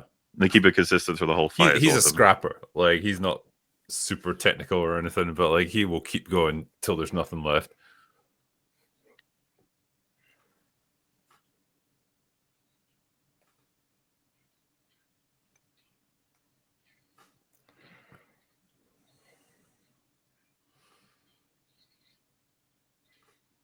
Just wraps him in a curtain.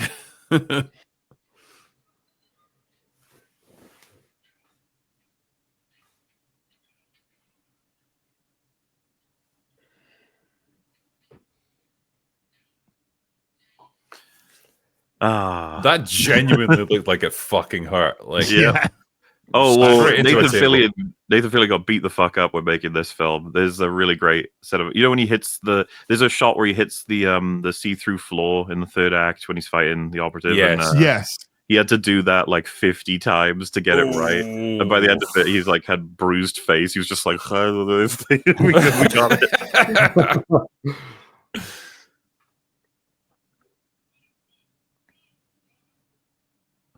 Yeah, and I liked as well. He said, like, you haven't called in backup whether they'll fight. And he's like, they'll come when they're needed. Yeah. That's what I mean. It's like, you gotta love a competent villain, even though there's a really difficult thing to balance. You gotta make him competent, but also defeatable. yes. Yep. Yeah. Because there are only so many times that you can have your hero and villain interact if they're both trying to kill each other. Yeah, and as MauLer said, like the standard rule is 3. And probably like gradually shift the balance in favor of the hero with each, confrontation. So he gets his ass kicked in the first one, like barely holds his own in the second, and then wins in the third.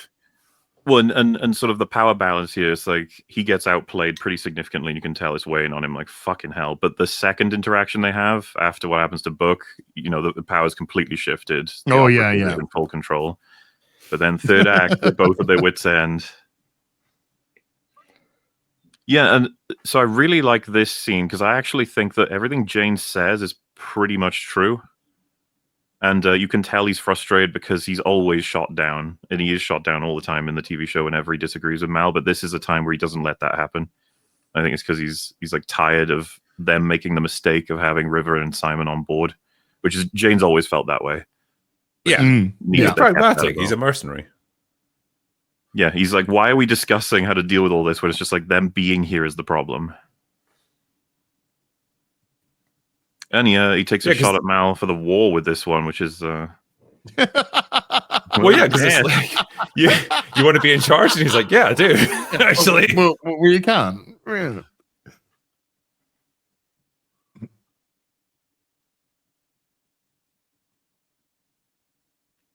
Like, he makes a lot of good points. Yeah. He needed one Salem moment, really, didn't he, for everything? I love this shot of Zoe now. It's coming up when he steps a little too far. Yeah. I like he says, I'm talking at you, not I'm talking to you. I'm talking at you. That's a great distinction as well. Because he don't want to hear nothing back. He just wants to make sure he gets his point across. Mal does not like people talking about his war times. No, sir.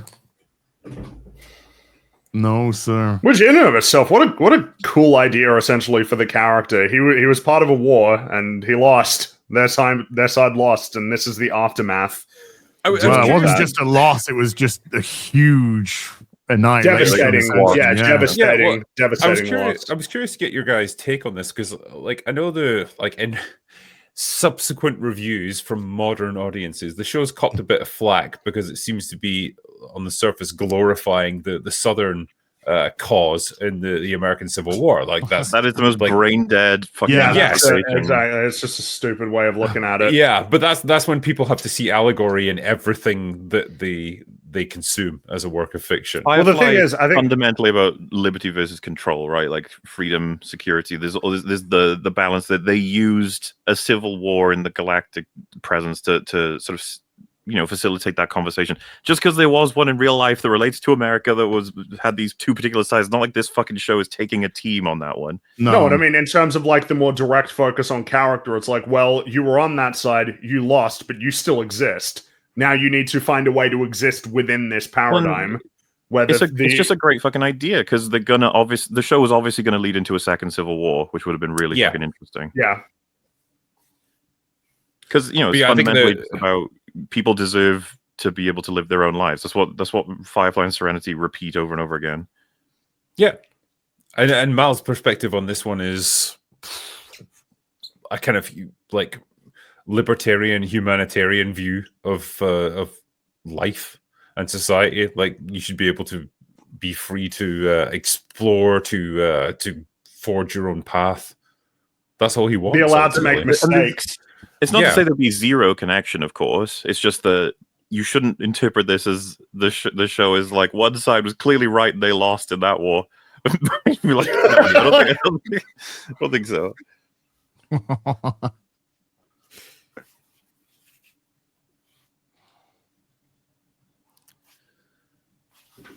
And it was not resolved. Jane's issues, had himself a bit of alcohol, might just bring himself to take an action that he actually did in the show as well.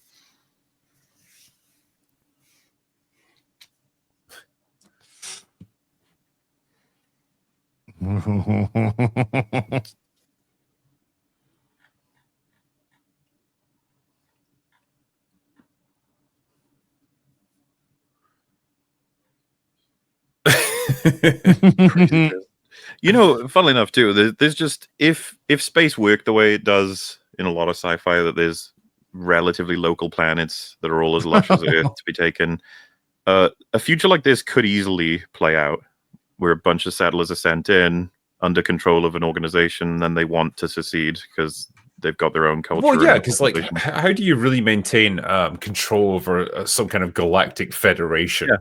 Unless you've got instantaneous communications and all that. Like, these places are inevitably going to develop their own cultures, their own economies, and so on, and they are going to want to make a go of it themselves and not have to like be subservient to like a larger controlling force.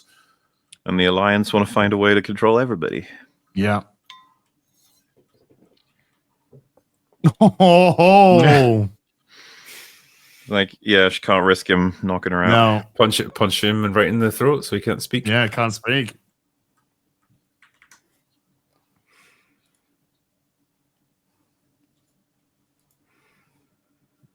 Captain Kaylee's great. So I remember so many great quotes from the film ended up in the trailer, and one of them was well, you can, if you think that, you could just shoot me now. And then she like pulls the hammer back, and then he goes, or we could talk some more. What is the episode when Mal's fighting a dude and it's like he has to do this by himself or something, and he just goes, no, I need help, and they all just like shoot the dude. They're all about to shoot him, and then it's like, no, he has to do it. No, I don't. That's what I mean, man. Like, the shows like this, they're able to like actually do the unexpected and just play with your expectations a little bit, but in a way that doesn't feel like mean-spirited or just trying to like, destroy any concept of heroism or like good storytelling. You know what I mean? Like, that's the difference right there. I just realized how light the film's been on Wash so far. Yeah, it's not. Yeah, I mean, Funny that. That's the thing. Ultimately, with this many main characters, you can't serve all of them. Yeah. Book doesn't get anywhere near as much as someone. No, I mean, Wash gets his moment. Oh yeah, for sure. Yeah, for sure. You could describe it as quite punctuated. Hey, ba-da-ba-ba-da-ba.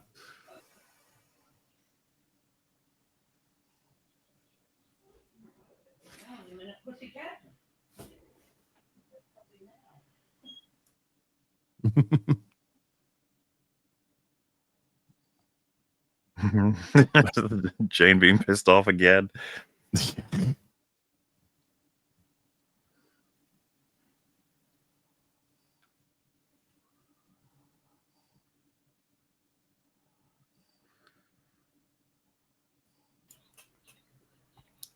Yeah, so this is when they head into the planet where bad things happened. Which strong play from the story, I would say, because it very much generates a second act low. And, if you're going to wipe out... there's a reason why Wash and Book specifically died in this story, is because they had to lock everyone in for the potential of future projects, and those are the only two actors that couldn't. So... Really? What was Alan Tudyk doing? Who knows? I'd have to check his IMDb, but he's a pretty busy guy. He's a busy guy. He's got does a lot of stuff. Regardless, that meant Joss needed to give them endings. But there was speculation about how if they got renewed, that he, depending on what they've got as availability, he would try and bring him back. But he did say, it would be tough to bring him back because you can't betray the audience's expectation of the story too quickly with stuff like that. Yeah, this is rough. I love the shot of the swing that's on fire. That's coming up in a sec. Yeah. Very Terminator 2-ish. Yes. Yeah.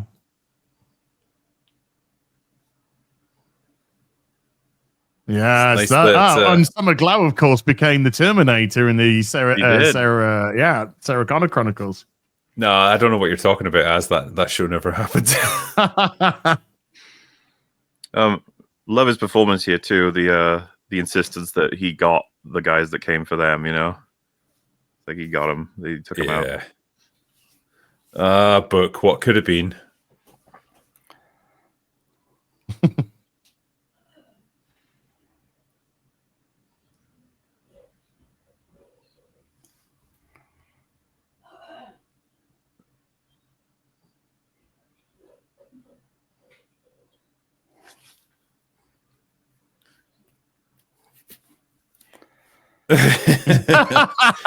Honestly, like if Mal told me that I'd done something right, I would actually, that would mean a lot to me, because I think he does have a hugely strong moral compass. He's not bound by religious faith.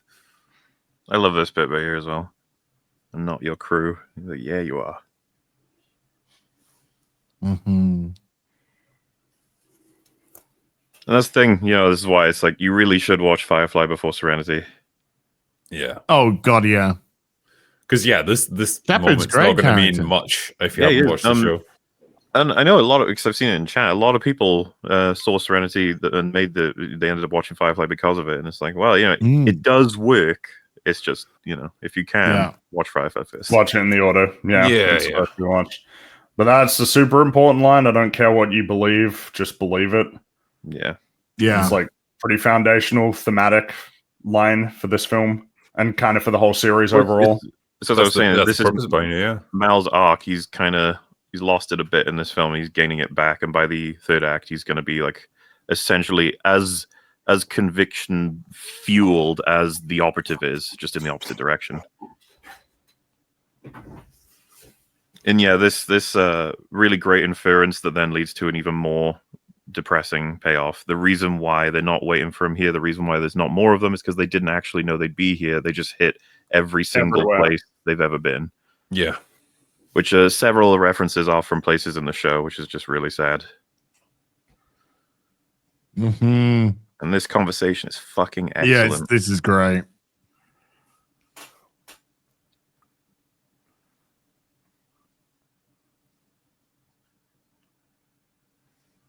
Oh. Mm.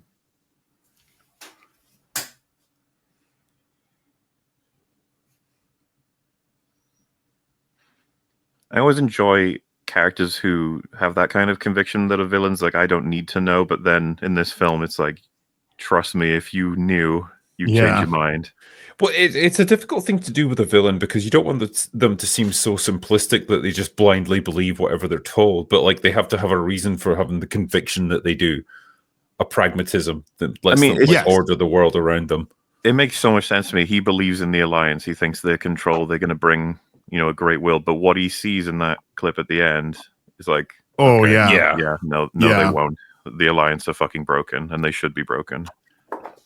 That line there, you think I care? Of course you care. It's like, that's the thing. Mal cares a lot, and it's like he needs to essentially square that away with whatever his conviction is going to be, and to like fight for it aggressively.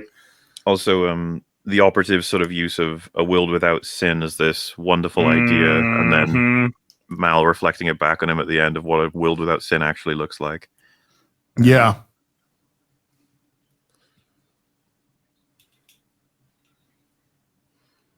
And yeah, I really enjoy they respect all the characters here would be so fucking disturbed by this choice. Oh yeah. Yeah. But again, it's like the hard choice that he has to make as a leader to get the Yes. objective. Yeah. But yeah, he's willing to do it. I mean, yeah, Mal's always been that I got to get a job done kind of a guy, and this is the way he sees it to get past the Reavers. Well, and yeah, he uses his veto power here of pulling his gun out, and he's just like, "This is the way it is. We're not negotiating this one."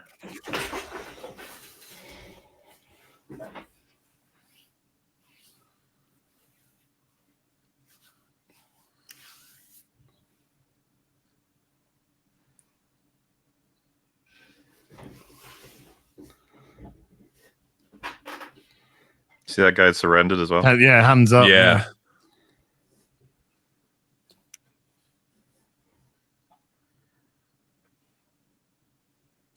This is it's great to see this side of Mal that comes out every so often. Like, Oh, it's this. so good. He's not a paragon. No, and like he can be hard when he needs to be.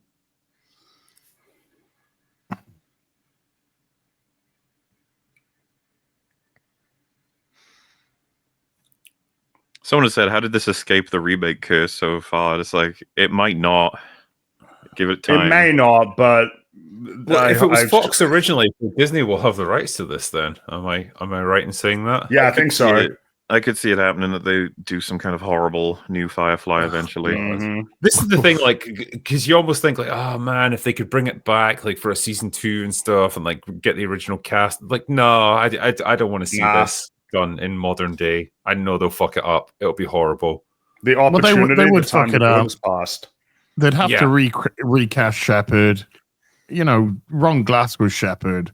I don't want to see them all fucking 20 years older. Yeah, 20 years older, and just no. This is it's like Indiana Jones. No, I don't want to see a 60. You don't want to see an 80-year-old Indiana Jones fucking running around. The best we could do is maybe an animated film. They all come back to voice, and you have someone who can write. That could be something that could work. But this is just wishful thinking at this point in terms of anything actually working. The filmmaking sort of style that allowed a show like this to happen and a film like this to happen was unique to the 2000s, and that time has sadly passed. And you'll not get that again. Love the soundtrack in this sequence, by the way. Oh, just screams. Yeah. Well, in the dose of Event Horizon right now. The discordance, it's not uncommon in a lot of things to create this sort of experience. But what I like as well is that once they're cleared, it like transitions into the more peaceful guitar.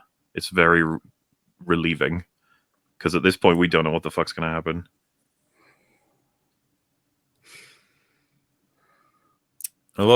There's something really cool about these like spaceship graveyards that you see as well. Yeah. The Expanse did this as well because like it's the weird sort of physics, I guess, behind space travel, where like say a ship decompresses and everyone on board gets killed. They'll never decay; like their bodies will just be preserved forever in the vacuum of space.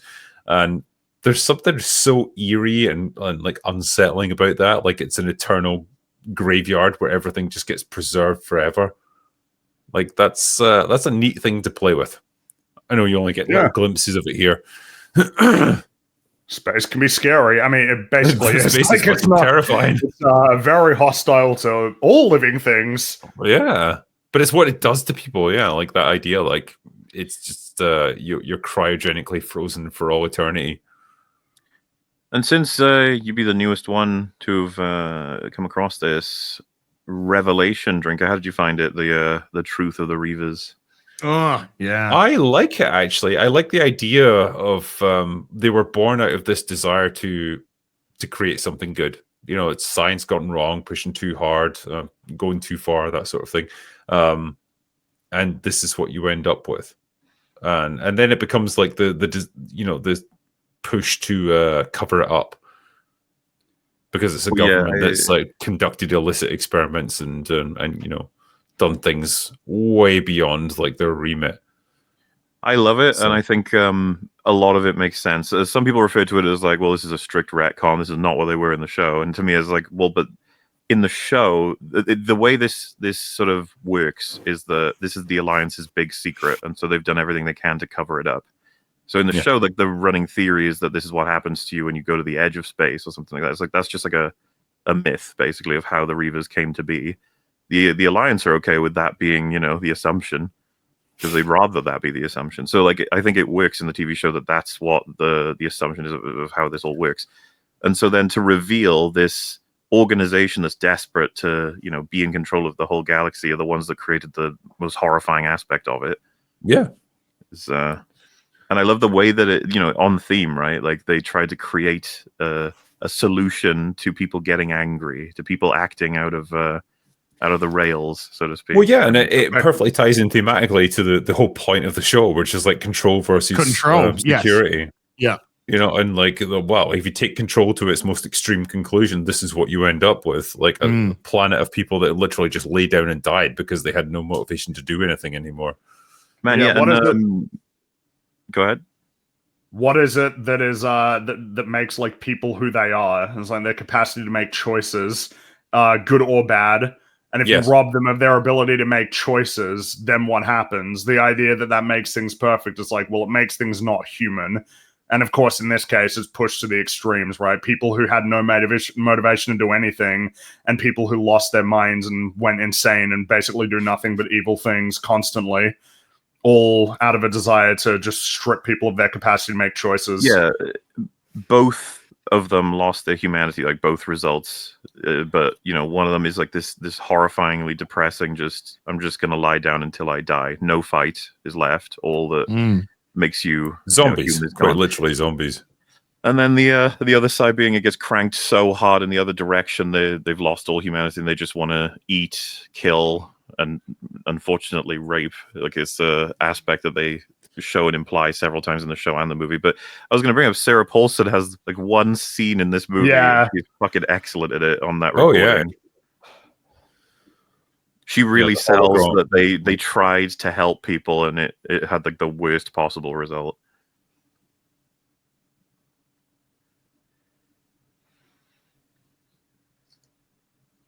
That is such a great line from Jane. She is starting to damage my comm. And yeah, I think they do a really good job of making us wonder. It's like, what in the fuck is like the deal here? But it all. Yeah, I mean, it's a very novel concept. Like, it's super interesting that this is like the big, you know, secret, the big mistake of the bad guys and what they're trying to hide. As the operative says later, this won't destroy the Alliance, but it'll cripple them. Mm-hmm. Yeah.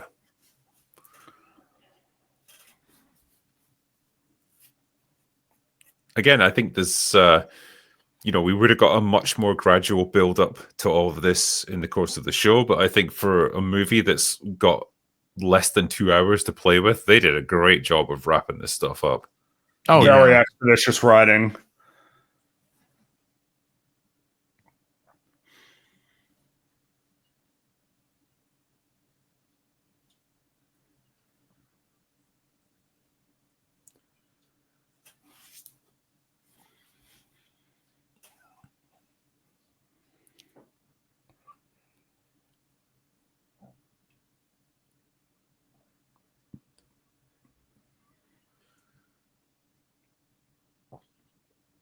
Well, we've all gone silent here just listening to this. I know, it's great. Like great acting, good, great lines.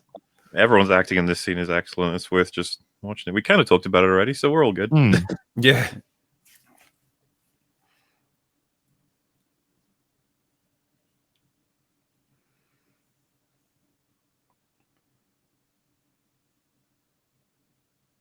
Pretty key bit of dialogue there. They stopped fighting Fringy for Angel fans, you know. Mm-hmm.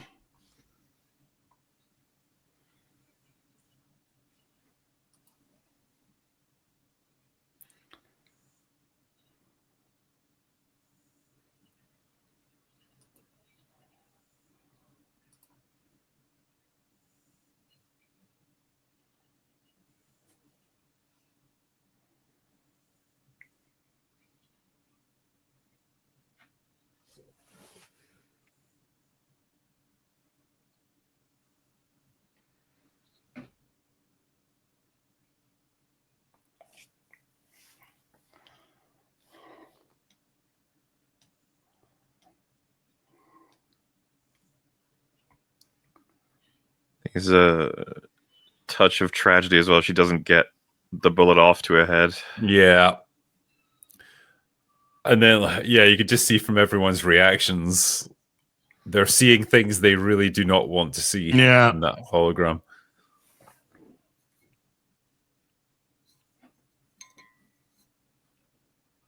It's funny because anyone tuning in to watch this would just see us all sitting in complete silence, like watching something. What is happening here? What are they doing? Why are they speaking? Yeah. But, that revelation, if you're super invested in the whole show and this, it just slots in a whole bunch of shit now. Well, the flashback to earlier when she puts the gun to her head.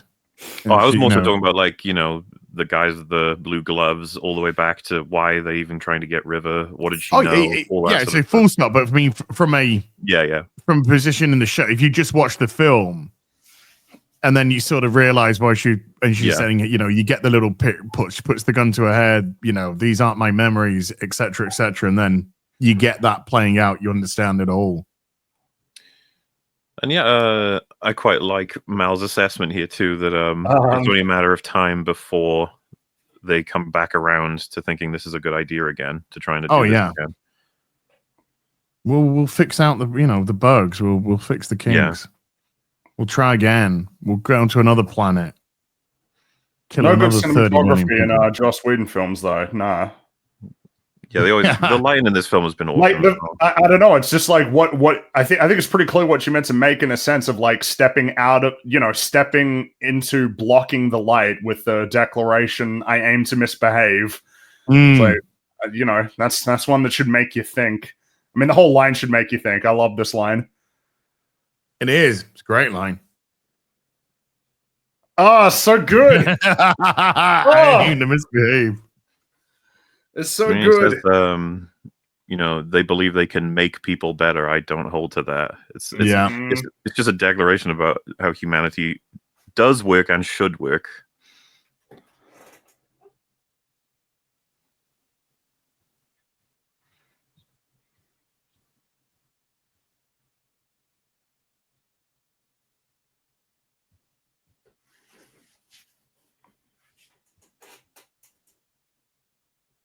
And this is something that Mutant Enemy like to do in Buffy and Angel too, where they hide the plan from you. Mm-hmm. They discuss it. It's like, what are they going to do? But they're not going to see what's coming. Because you say that's I would agree it's a thing that they do, but it's kind of like a meme, right? All right, everybody, here's the plan, and then cut away. And it's definitely it's a strat for a lot of people. But it's there's a couple of things to it. It's like super economical. You get to understand the plan as you're seeing it play out, so you don't have both scenes, you just have the one. But then there's also just the surprise of it, the sort of interest of piecing all of it together. And this is a good reveal as well. They're all just in there. Yeah.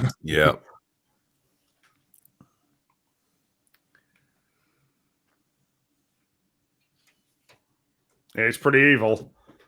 Oh yeah. No, even I don't think he would even look at that expression. Evil, yeah, like he's doing what's necessary. He's got a job, and he'll do everything he can to complete the job. He even says that the reason he called him off at the end, which you can interpret it down to what you want, but he says there's no reason to kill River anymore. He's the ultimate pragmatist. Yeah. But so this, to me is like when you first see this, you see them go through the first time, and you're like, oh, they just made it. It's like they're going through a second time, like, okay, something different's gonna happen this time. Yeah. There you go. Really neat thing that I choose to interpret a particular way here. So this ship that gets interested in them is actually almost exactly the same design as the Betty from Alien Resurrection. That's the ship the heroes are on. And it gets blown to shreds here. Right. Joss Whedon in Angel Season 3 makes fun of Alien Resurrection. So I think he's considered it like, because he wrote the screenplay on Alien Resurrection, but it got butchered as far as he's concerned. Right. So I think he takes a little bit of fun in making fun of his own work there. We talked about this quite a lot throughout the show, but like I love the fact that it stuck to the idea of like sound not traveling in the vacuum of space. Oh yes, and, this did it before Battlestar Galactica did it. that was like probably the first show that really embraced that concept. But like this did it first, which is great. Well, but also And that this battle sequence taking place with like a very clearly delineated atmosphere, so that they can have the sounds and the explosions and everything for this basically the only epic space battle in the whole series.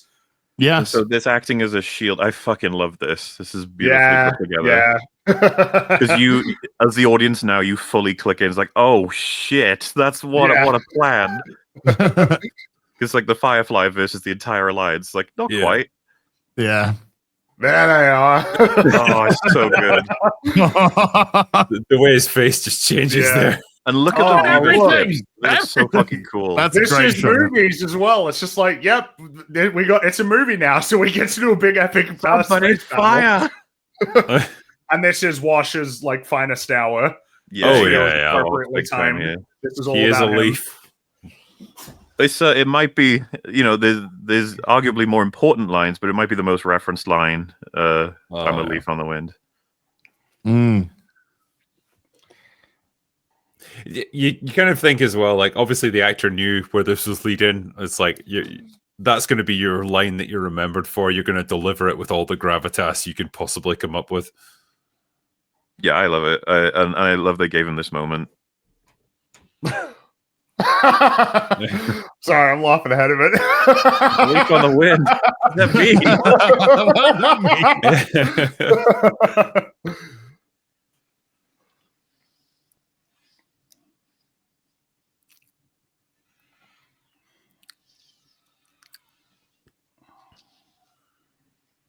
Oh my god, what could have been for this whole IP though?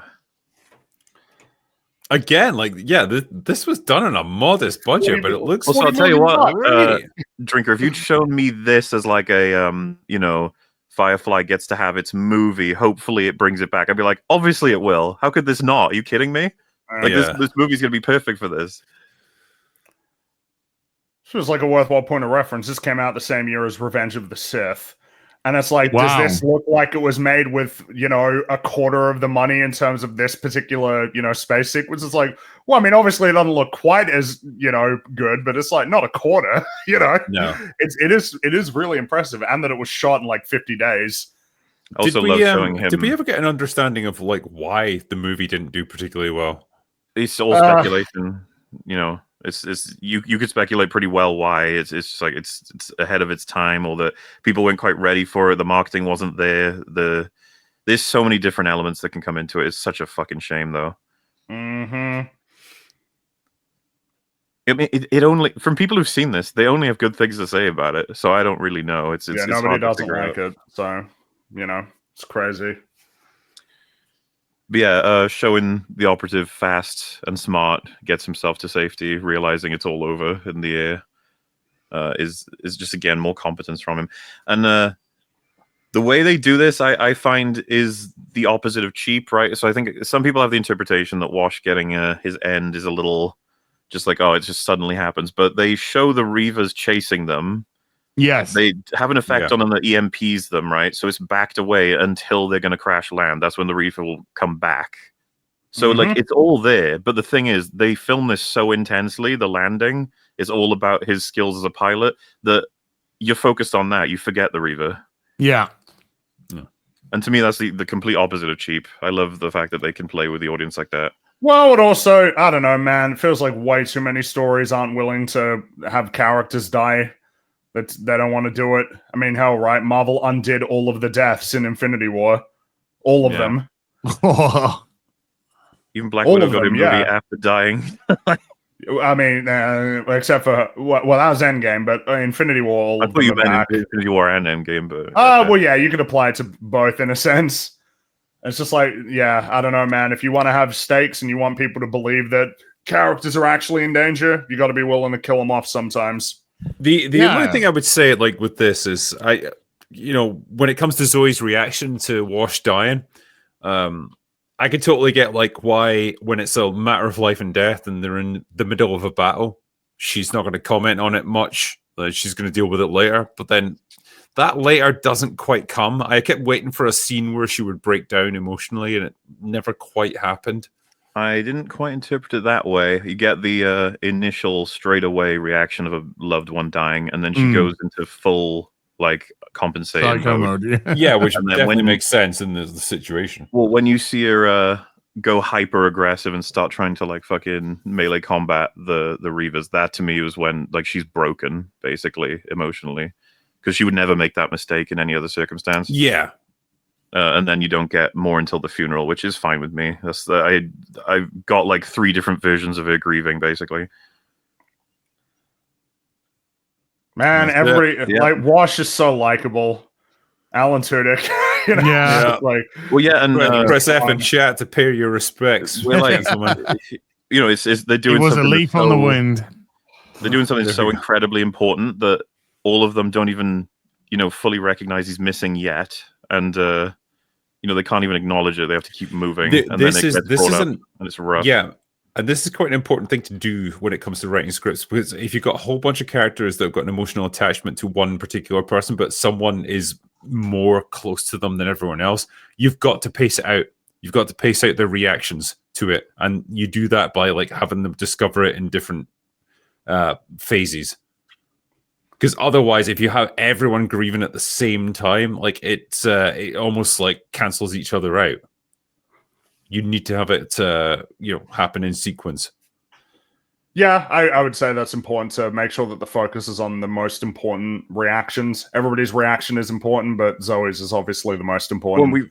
we got so much we're doing too, because that between them was almost a subtextual announcement that's like, we're gonna die to make sure you get the message out, all of us. Yeah. And she just does not give a fuck right now. She's just like, I want to kill as many of those bastards as I can.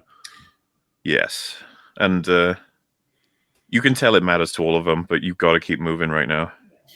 No, we'll get the funeral later.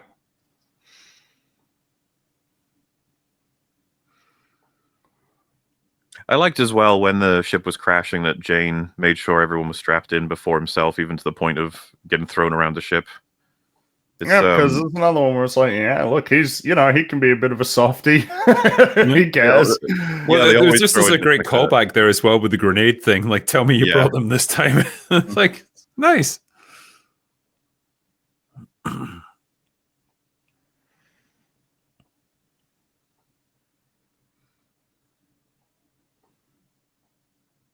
Like, yeah, he knows she's pretty much broken as well.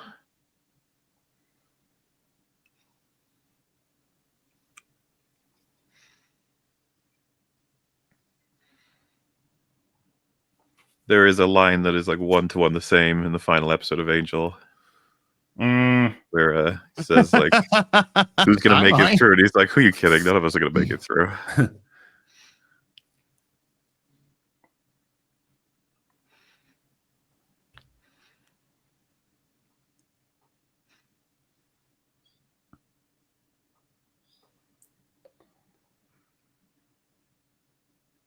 He saved it on his sex bot. This is probably the most real thing in the whole show. Yeah.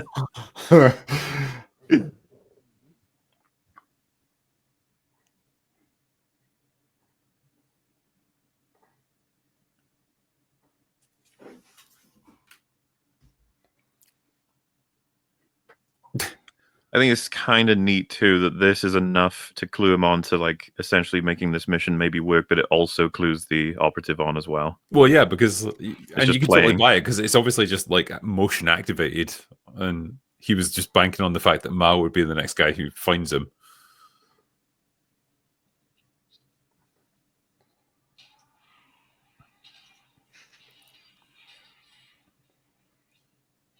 But yeah, man, they managed to do a big space battle, then like a war sort of thing with 2 sides clashing and a big old boss fight. You get the full set.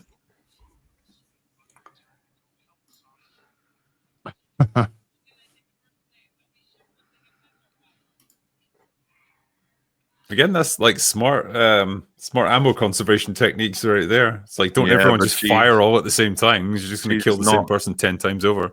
She doesn't stick to the line though, which fucks up everything in a way, like much earlier than it would have. But she's obsessively looking to cause some damage. Yeah. again, what a great, like, ultimately, what a great subversion of your expectations when, River gets trapped outside with them, and instead of like dying in a heroic sacrifice, he just fucking annihilates everything in her path. It's just so great. Well, I'm pretty fond of the Classic shot where Joss Whedon. they reopen the doors. Yeah. It's very much Slayer sort of coded, if you will, when they do that. I just love that this moment is this is Katie's motivation to kick ass. We get through this. We're fucking all right. That's so Kaylee. That is yeah. She's just like, she wears her absolute heart on her sleeve. You can't help but love her.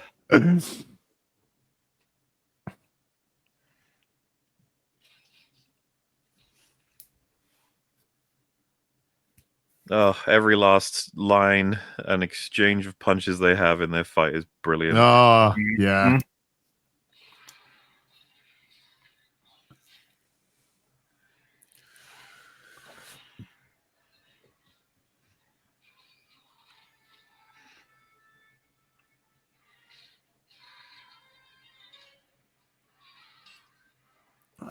That's it. Here they come. It's great as well, but like you only see very quick flashes of the Reavers at any point throughout this. They want your imagination doing some work with them. Yeah. This dude left his computer terminal in the most inconvenient place imaginable. Well, this is the backup secret, core terminal. He probably does have a way across it that's more normal, but not for people who aren't him. Yeah. Zoe, no. No. God damn it. No.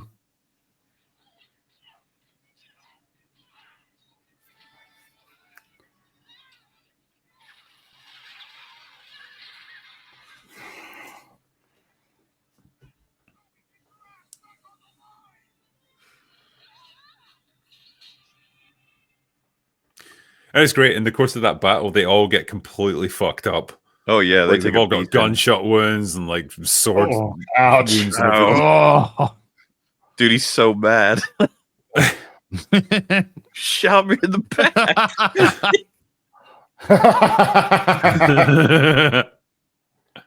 Love the fact that he cares about the men dying, and then Mal is like, there's actually more innocent people than you realize died up there.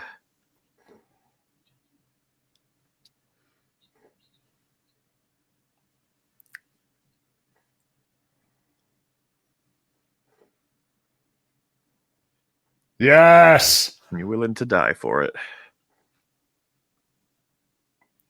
Yes. That's Mal. That is Mal right there.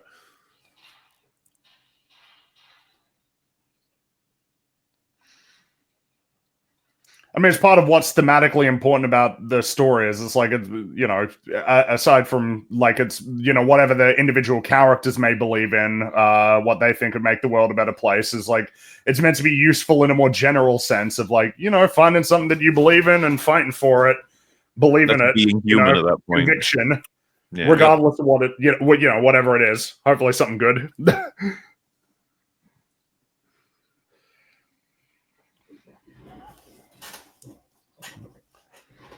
Space goo. Yeah.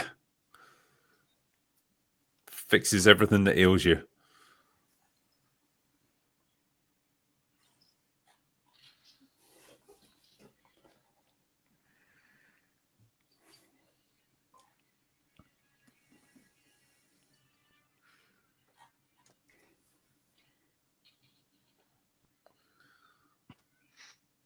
Time for the boss fight.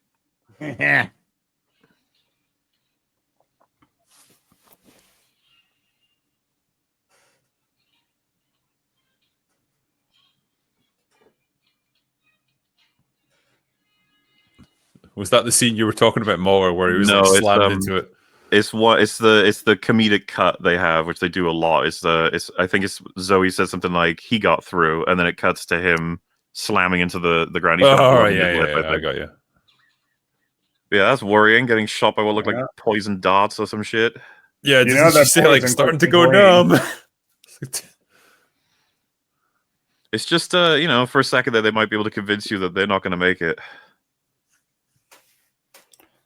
I mean, yeah, they're up against it now. And some of the tough things to do because it is something of a cliche of, yeah, we're not all going to get through this, and then they all do. So, Well, so and it would just be, you would never expect he's possible? going to wipe out the whole cast. It's like, nah, they wouldn't do that. Nah.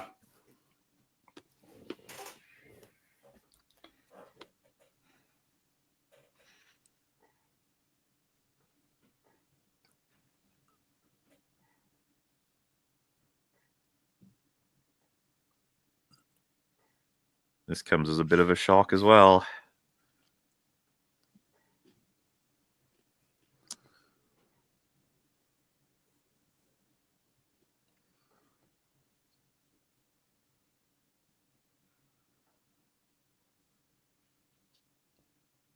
Whoa. Mm. I think he was the only uninjured one out of the whole group. Yeah, not anymore.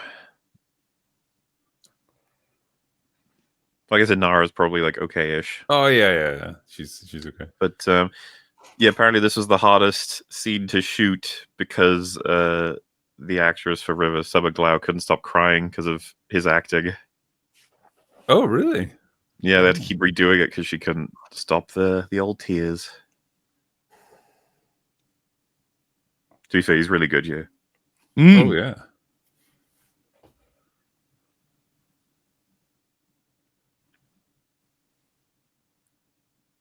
Just a guy throughout the entire show who's just done his best, his level best to help her in every way that he could. And now he's almost apologizing to her that like he can't do more for her now. Yeah, He's just so been shot. selfless. It's crazy. No, it's my turn.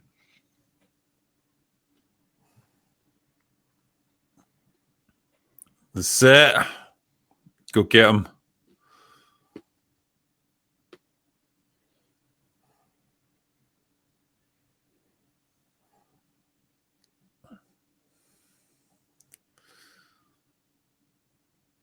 And yeah, the movie does a great job of faking you out there, thinking that she's gone, she's done for. Just keeps going. Love that where he punches his arm up when he's trying to get the sword out. Just pisses him off. And then the my sword's bigger than yours moment here. You call that a knife? So I mean, like a fight like this could be fairly pedestrian in the hands of a different director and writer, but like Whedon just makes it constantly interesting. Oh, Well, this of course, fucking the back and battle is forth, about- dude, right here.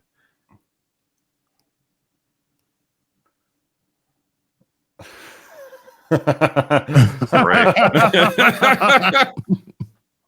What They got makes the it screwdriver in him. The battle is about more than just which one of these characters is going to survive. It's a battle of their ideals. It's a clash of these ideals directly, Yeah. and essentially the fate of the galaxy. It's taking a sword right through the gut and just still going, man. It's amazing. You ain't gonna fucking stop. No, can't stop. Because he's got something to believe in. God damn it! Yeah. Yeah. Yeah, because he did the here it is. This cut now. I can see that hurting after a while, for sure. Oh. It's looking good though, isn't it? Like you buy it. Oh yeah, his face is fucked up now. And that's what I mean about them putting so much effort into this. They wanted to make it work. Oh, he's done his special move. Yes, his ult, but unfortunately, Set up for payoff. Set up for this payoff. is not very effective. Well, so I think this is brilliant, right? Mal, he has a wound and a subsequent surgery from defending what he believes is like the notion of freedom in the Civil War, which has now made it so that the attack from the personification of the Alliance to control him failed. Fails. It doesn't work. Yeah. How fucking What a great cool is that? idea. Did he just like dislocate both of his shoulders there? He just paralyzed him, basically. Yeah. Yeah. Paralyzed his down. belly breathe as well. And that's the thing, man. Killing him here is not like the best story you could tell. It's to reveal how wrong he is to him. Yeah. Yeah. Destroy his ideals, destroy his belief system. And of course, if the film was like Mal's successful, was. he'd get to come back, at some point. Also, it that's shows the as thing, well man, like if he's a they were, fundamentally rational person as well, like the operative, where it's like once he's presented with the actual truth of what happens, he changes his entire worldview. I mean, I could buy that they would have brought it back to work with them in like a Serenity 2 or something like that. Mm-hmm. I don't see why you wouldn't. He's so good. Oh, and of course, I'm going to show you a world without sin. It's like, what a great way of essentially summarizing the problem. What's wrong with this? Whedon said that's the most important line in the film because it's the perfect representation of the conflict between the both of them and the overarching points of this series is wrong. Yeah. Though I am to misbehave is probably my favorite line. Oh yeah. He said, "A world without sin is a world without choice." Yep. And that's what defines Very humanity. True.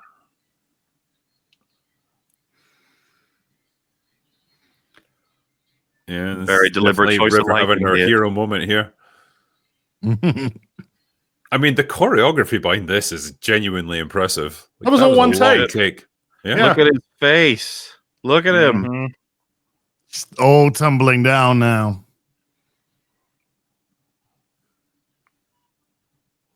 Oh, that just a little shift of the eyeballs slightly down and then back up to the screen. Yeah, it completely just realization. The alliance a bullshit. He's just realized then. Oh, it's so. But he's a great actor.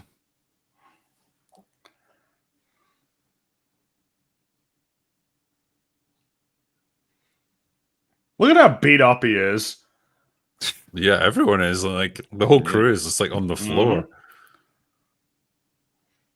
But this is like a group of people that have given everything they've got for this. It's a pretty cool shot. Oh yeah, good light, great light. No good shots in a Joss Whedon film. No. It's all just quipped. I mean, I just find it so funny. The criticism is he's just too witty. It's like, all right, too witty. Like, okay, what kind of criticism is that? Your writing is too sharp and clever. I don't like it. I can totally get like the criticism is the perception of Joss Whedon's writing from like later day imitators. Whereas, like, nothing's taken seriously. Everything's about, like, quippy humor and all that crap. And it's like, no, you're missing the point of what he actually did when he was actually good at this stuff. Mm-hmm. He walks that line between drama, comedy, witticisms, sharp observation, razor-sharp dialogue. Oh, yeah. And does it well. The stories have something to say, God damn it. Yeah. It's all right. We've got 3 hours of Avengers Doomsday coming. Oh, whatever. 6 hours once we get its sequel as well. Yeah, I'm sure that'll have so much to say. Can't wait for all those cameos. It's definitely gonna. Fuck yeah, dude! For us, they've announced a quarter of the cast. Okay, so we've already got 100 characters. That's why there's gonna be another 15 hours to get the other 3 quarters in. It'll just. I made a joke of the other EFAB. It'd be like a big hose, and they just get sprayed out of the hose. All of these people. Might as well. You might as well just have them in a line, just waving at the camera and saying their catchphrase, and just move on to the next person. I'm the this, I'm the that. Steve Rogers would be like, I can do this all day, and then just move on to the next guy. And it goes to Anthony Mackie and go, on your left. Yeah. Boom. Mm-hmm. Let's keep going. Or I got shit to do. Gets to Deadpool. Well, fuckity cunt. That's all he says. It's so interesting as well. Like, they make a point, like, they never want to have weapons mounted on the Serenity. No, yeah. Even though it would definitely help them in what they do. Help. There's a couple of different arguments for it, like to be, because they are a smuggling ship, so they want to come across as the most innocuous as possible. Yeah. No antagonization, that sort of thing. But, I'm still with you. They'd be plenty useful to have something like that in certain cases. Look, they got together, and River's like, what the fuck? Oh, my God, she's watching her brother bonk. Oh, I'm so glad this scene's in the movie. Yeah. Yeah, genuinely surprised me when I saw it. It's such a show of his character. It's like, I'm a tool for for an ideology. I don't believe it anymore, so now I'm free.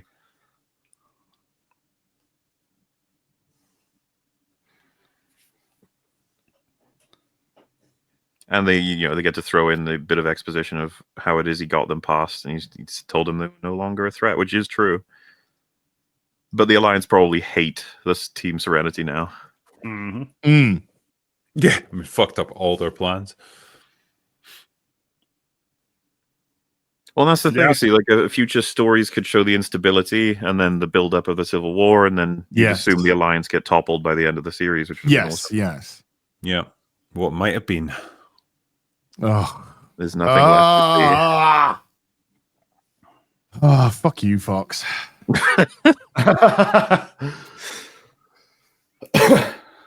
Yeah, so Whedon described the Operative as the perfect product of what's wrong with the Alliance, working to achieve a world without sin. The Operative believes it so strongly that he compromises its entire humanity.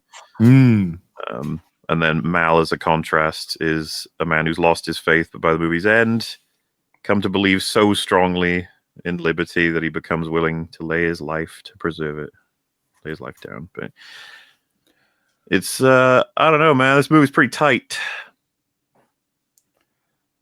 For what it has to accomplish, the amount of characters it has to try and give an arc to, and then a really satisfying payoff, and an overarching storyline that actually drives everything forward, and tying up all the loose ends from the show. This movie had the Mount fucking Everest of challenges from a writing point of view, and it pretty much comes through on everything.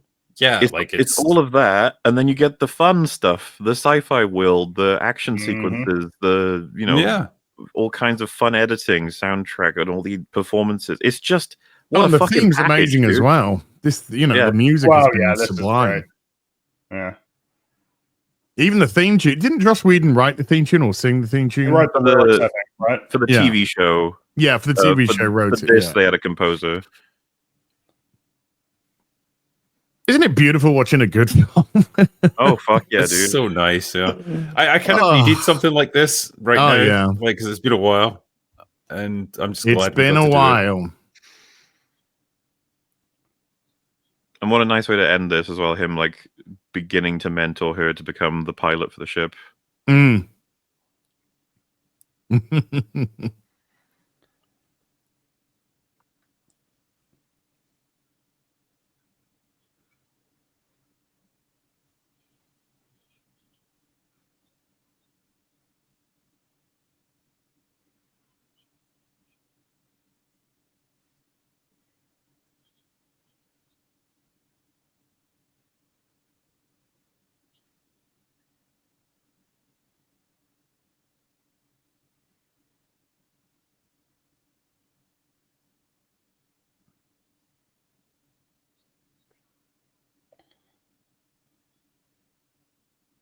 The weather metaphor.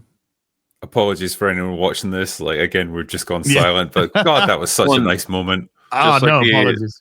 The intro, the Serenity, right? The elegance, the freedom, and then the little, something falls off the ship, the chaos of it all. Yeah. Boing. What was that? and with a joke, and get him with a laugh. Oh, man. So damn good.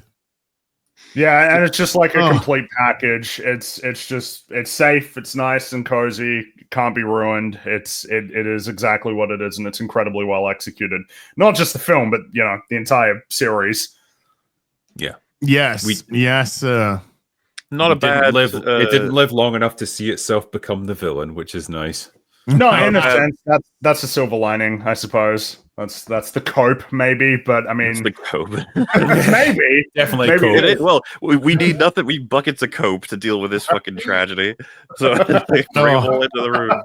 Because if you just imagine if the quality has stayed the same as season 1 and it got, let's say, 3 full seasons, holy crap!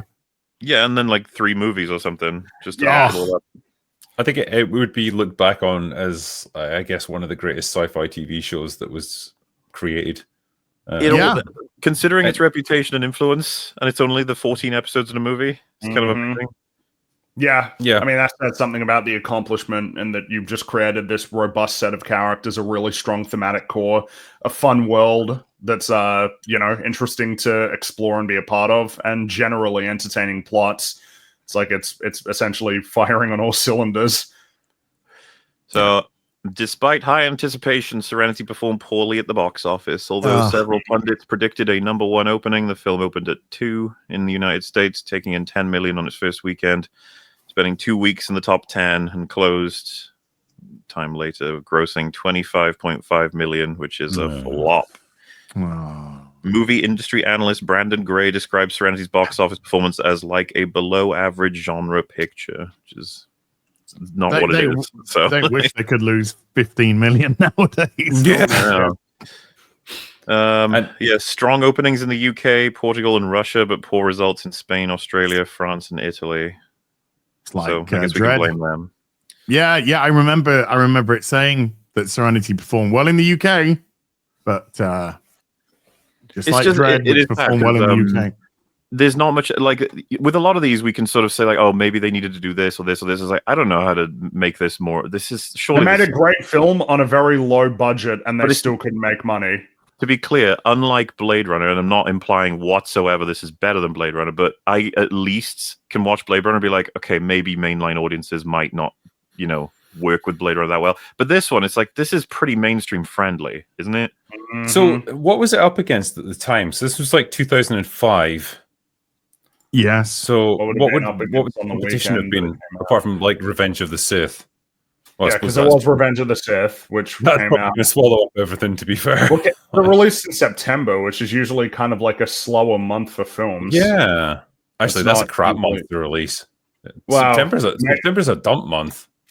I mean, I suppose it's interesting to compare, because in video games, September, October, November is when stuff starts to like pick up significantly for major releases. But for films, for movies, like August and September are kind of dump months, and then when you get into like October, November, December, that's award season movies. So yeah, there's a. I guess mine was more wondering, like, but what would have been competing against? If it was competing against nothing, you figure that would have helped, but I guess not.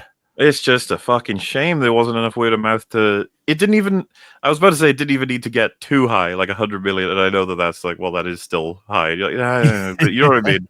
No, it's the idea that, like, for considering how cheap it was, it's kind of like insane. It's kind of I watched The Day the Earth Blew Up, the new Looney Tunes movie. It's like, that has a budget of $50 million, and it's probably still going to fail.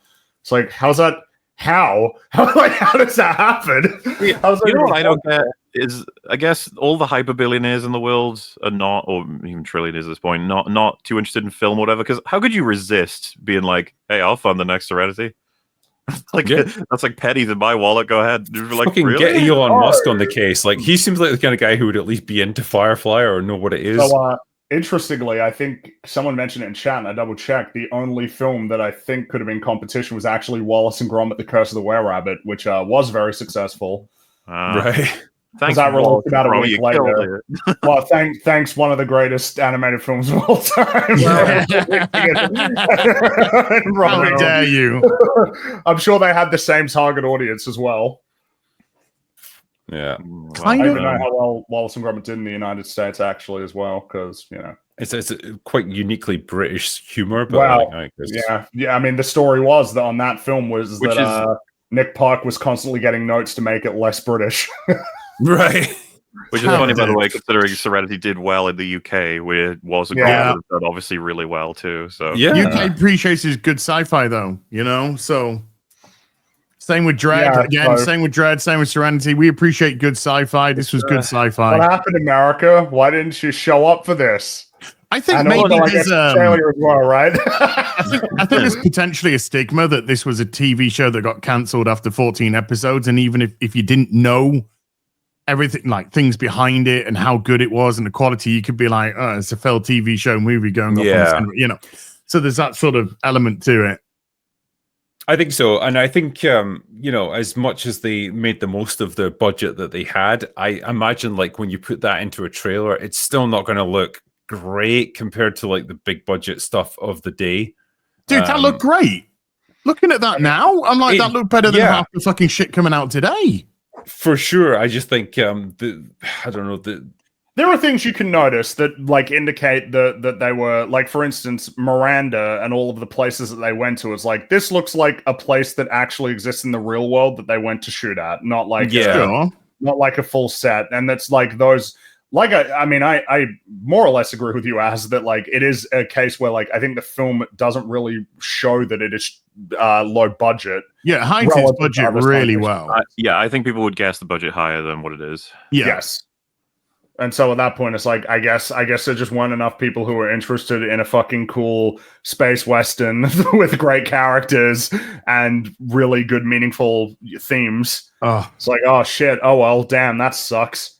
It's all right. You can see Shang-Chi fight in Avengers Doomsday coming next year. I think we've kind of got this is like stuff like this is why we don't deserve good things now. We're being punished of our past. This is in a sense the reason why there aren't many like original science fiction films anymore. Like there's not a lot of those getting made now. The best way to sort of summarize this in the modern era would have been the Moana 2 versus Wish, right? And what it makes sort of like the animated side of Disney and Pixar and everything. They're like, okay, sequels. Never trust to do anything original again. That's the conclusion. Yeah. Inside Out 2 made like $1.5 billion. Okay, no more original Pixar films. Incredibles 3, Toy Story 5, get on it. Frozen and 3, the Uncharted flop movie with Mark Wahlberg. Oh, it didn't flop. It made money. It made money, damn it. Unfortunately. It made money. Didn't deserve it. It did. It made money. It was successful. There will be another one probably at some point. Well, the best Uncharted that's been done has been with Nathan Fillion as Nathan Drake. Film. Yeah. And that short film, that 15 minutes, is fucking phenomenal.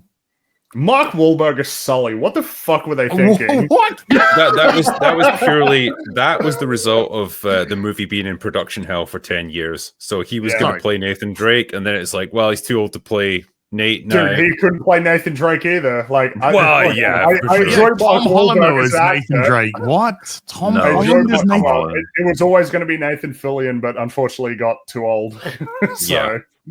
Getting old sucks, man, and that's the sad reality as well. Like, we can't Nathan do this Fillion now should have been Nathan Drake. Should have been Hal Jordan for Green Lantern. Should have been Mal for another 3 seasons. Yeah. Should have been Mal Reynolds for 3-4 more seasons. Now we get to see him play the rookie, whatever he is in Fantastic Four with his bowl cut hairstyle. Yeah. Like, Guy Gardner he's playing. Yeah, also, he's on the rookie. He's a Hal Jordan character, isn't? Oh man, yeah. It's like it's kind of crazy to think, you know, 1 year, and I guess, you know, whatever much time you would attribute to Serenity versus like 8 years of Castle and like 6 years of whatever the new show is that he's doing, the rookie. Yeah. Hey, I always feel like he's playing all those things and just thinking, could have been playing Mal again. Yeah.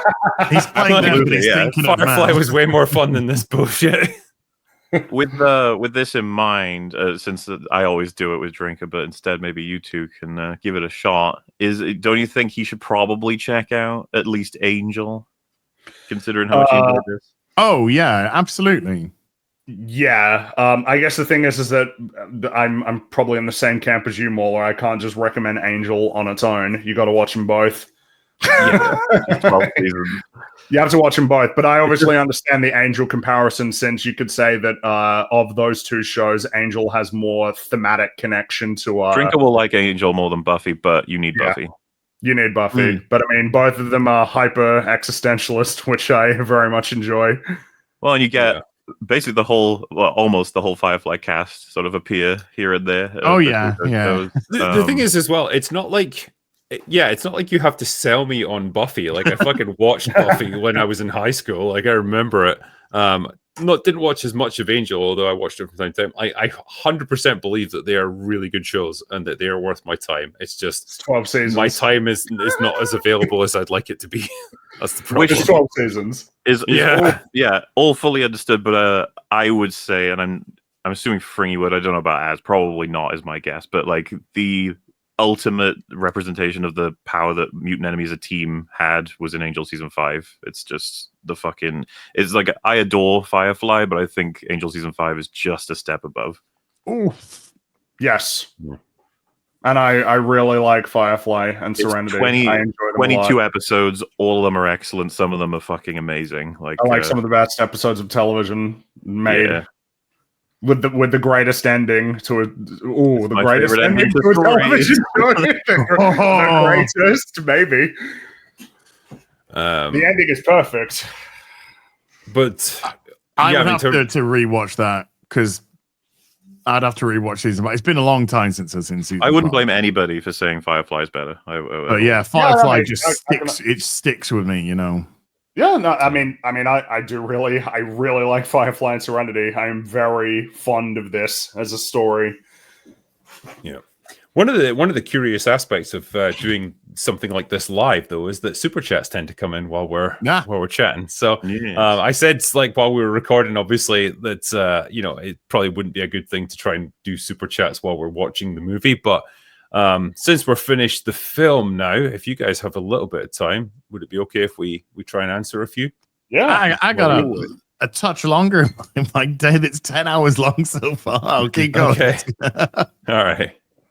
All right. So Dr. E's joined the Fellowship of the Drink. So welcome aboard, my friend.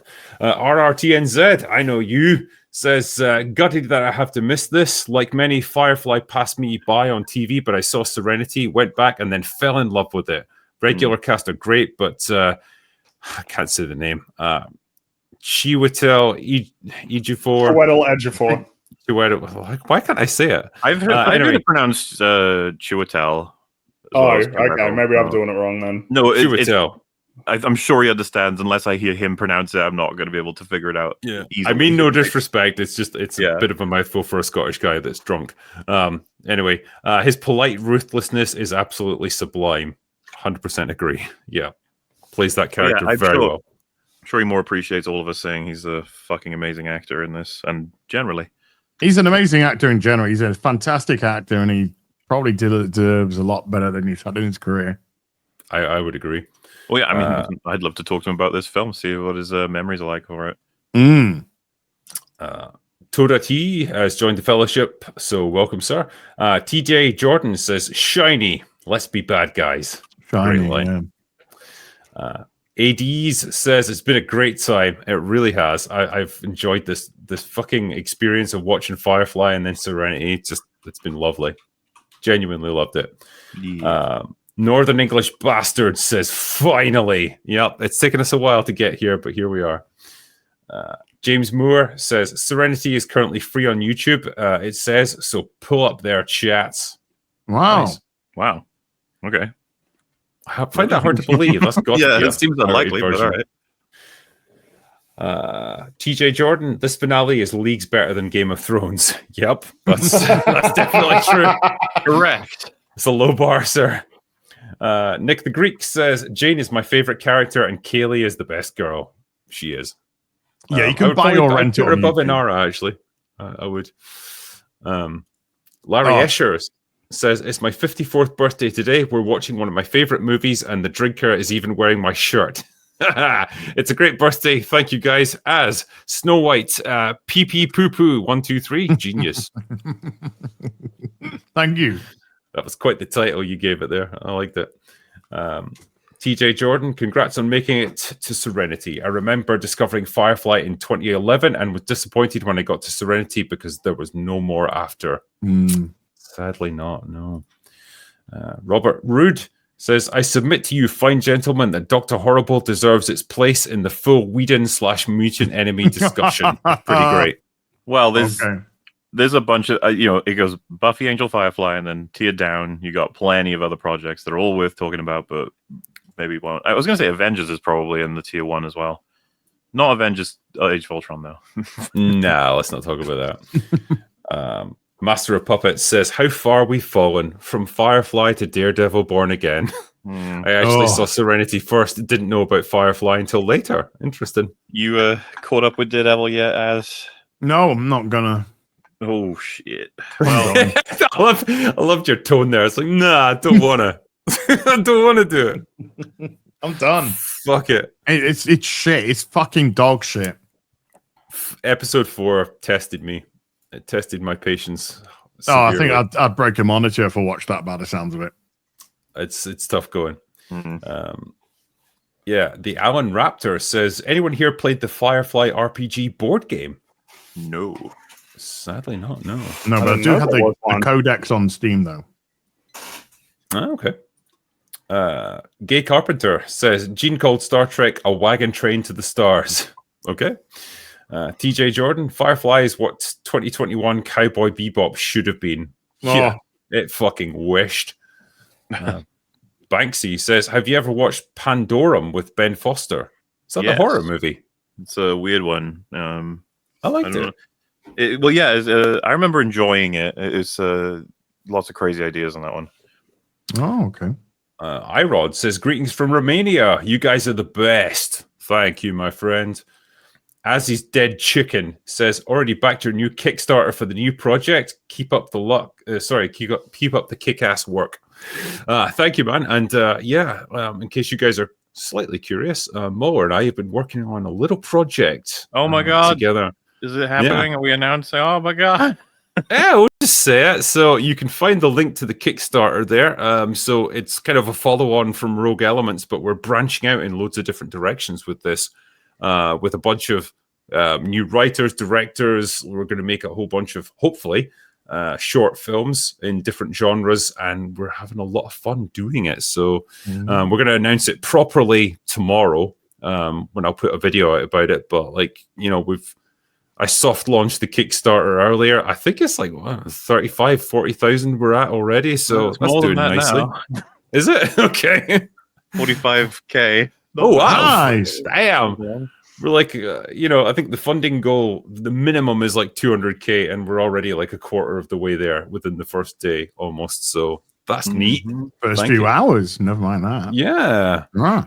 So, yeah, we'll see where we're at by the end of it. But yeah, hopefully we're going to do some pretty interesting stuff. We've got some really cool actors that have agreed to be part of this. And MauLer has got his own first short film as part of it. So very interesting. Yes. I suppose just to be clear so people understand, right? It's like it'll be a 15-minute short film, and I'm gonna write it.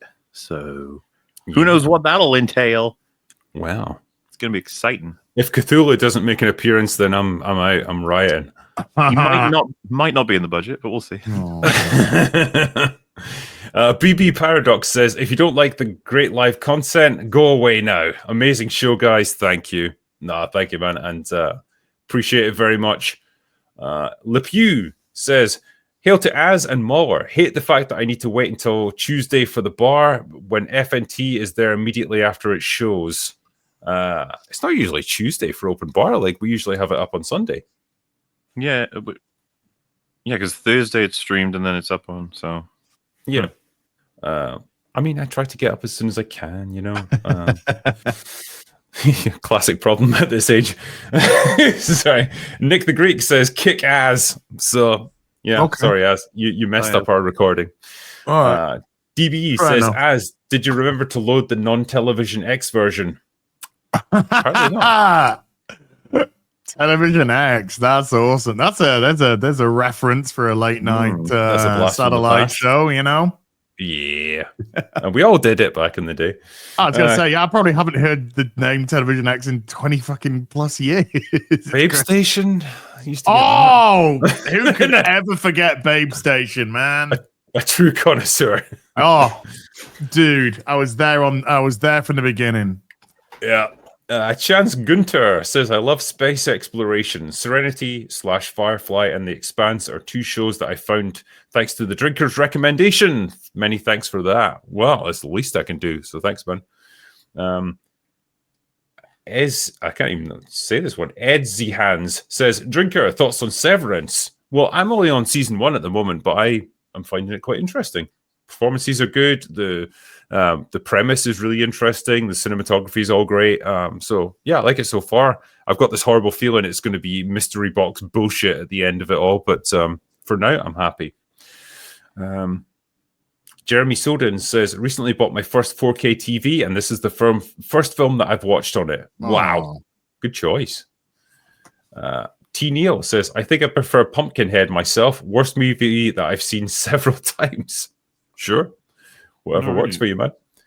Joe McDermott says, "Thank you, Azzy's display case, for letting me watch along. I know Az never watches anything naughty, or anyone would have seen it.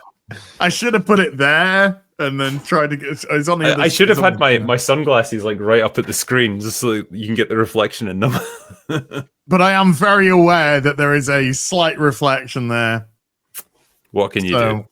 Good. Well, just don't put anything compromising up. True, that's what you do. I decided during a stream, I think it's a real BBC, I decided just to flick on to X. And it was just literally, the first thing was just a fucking half-naked woman who just appeared in a big picture. And it's just like, fuck's sake. So I clicked that.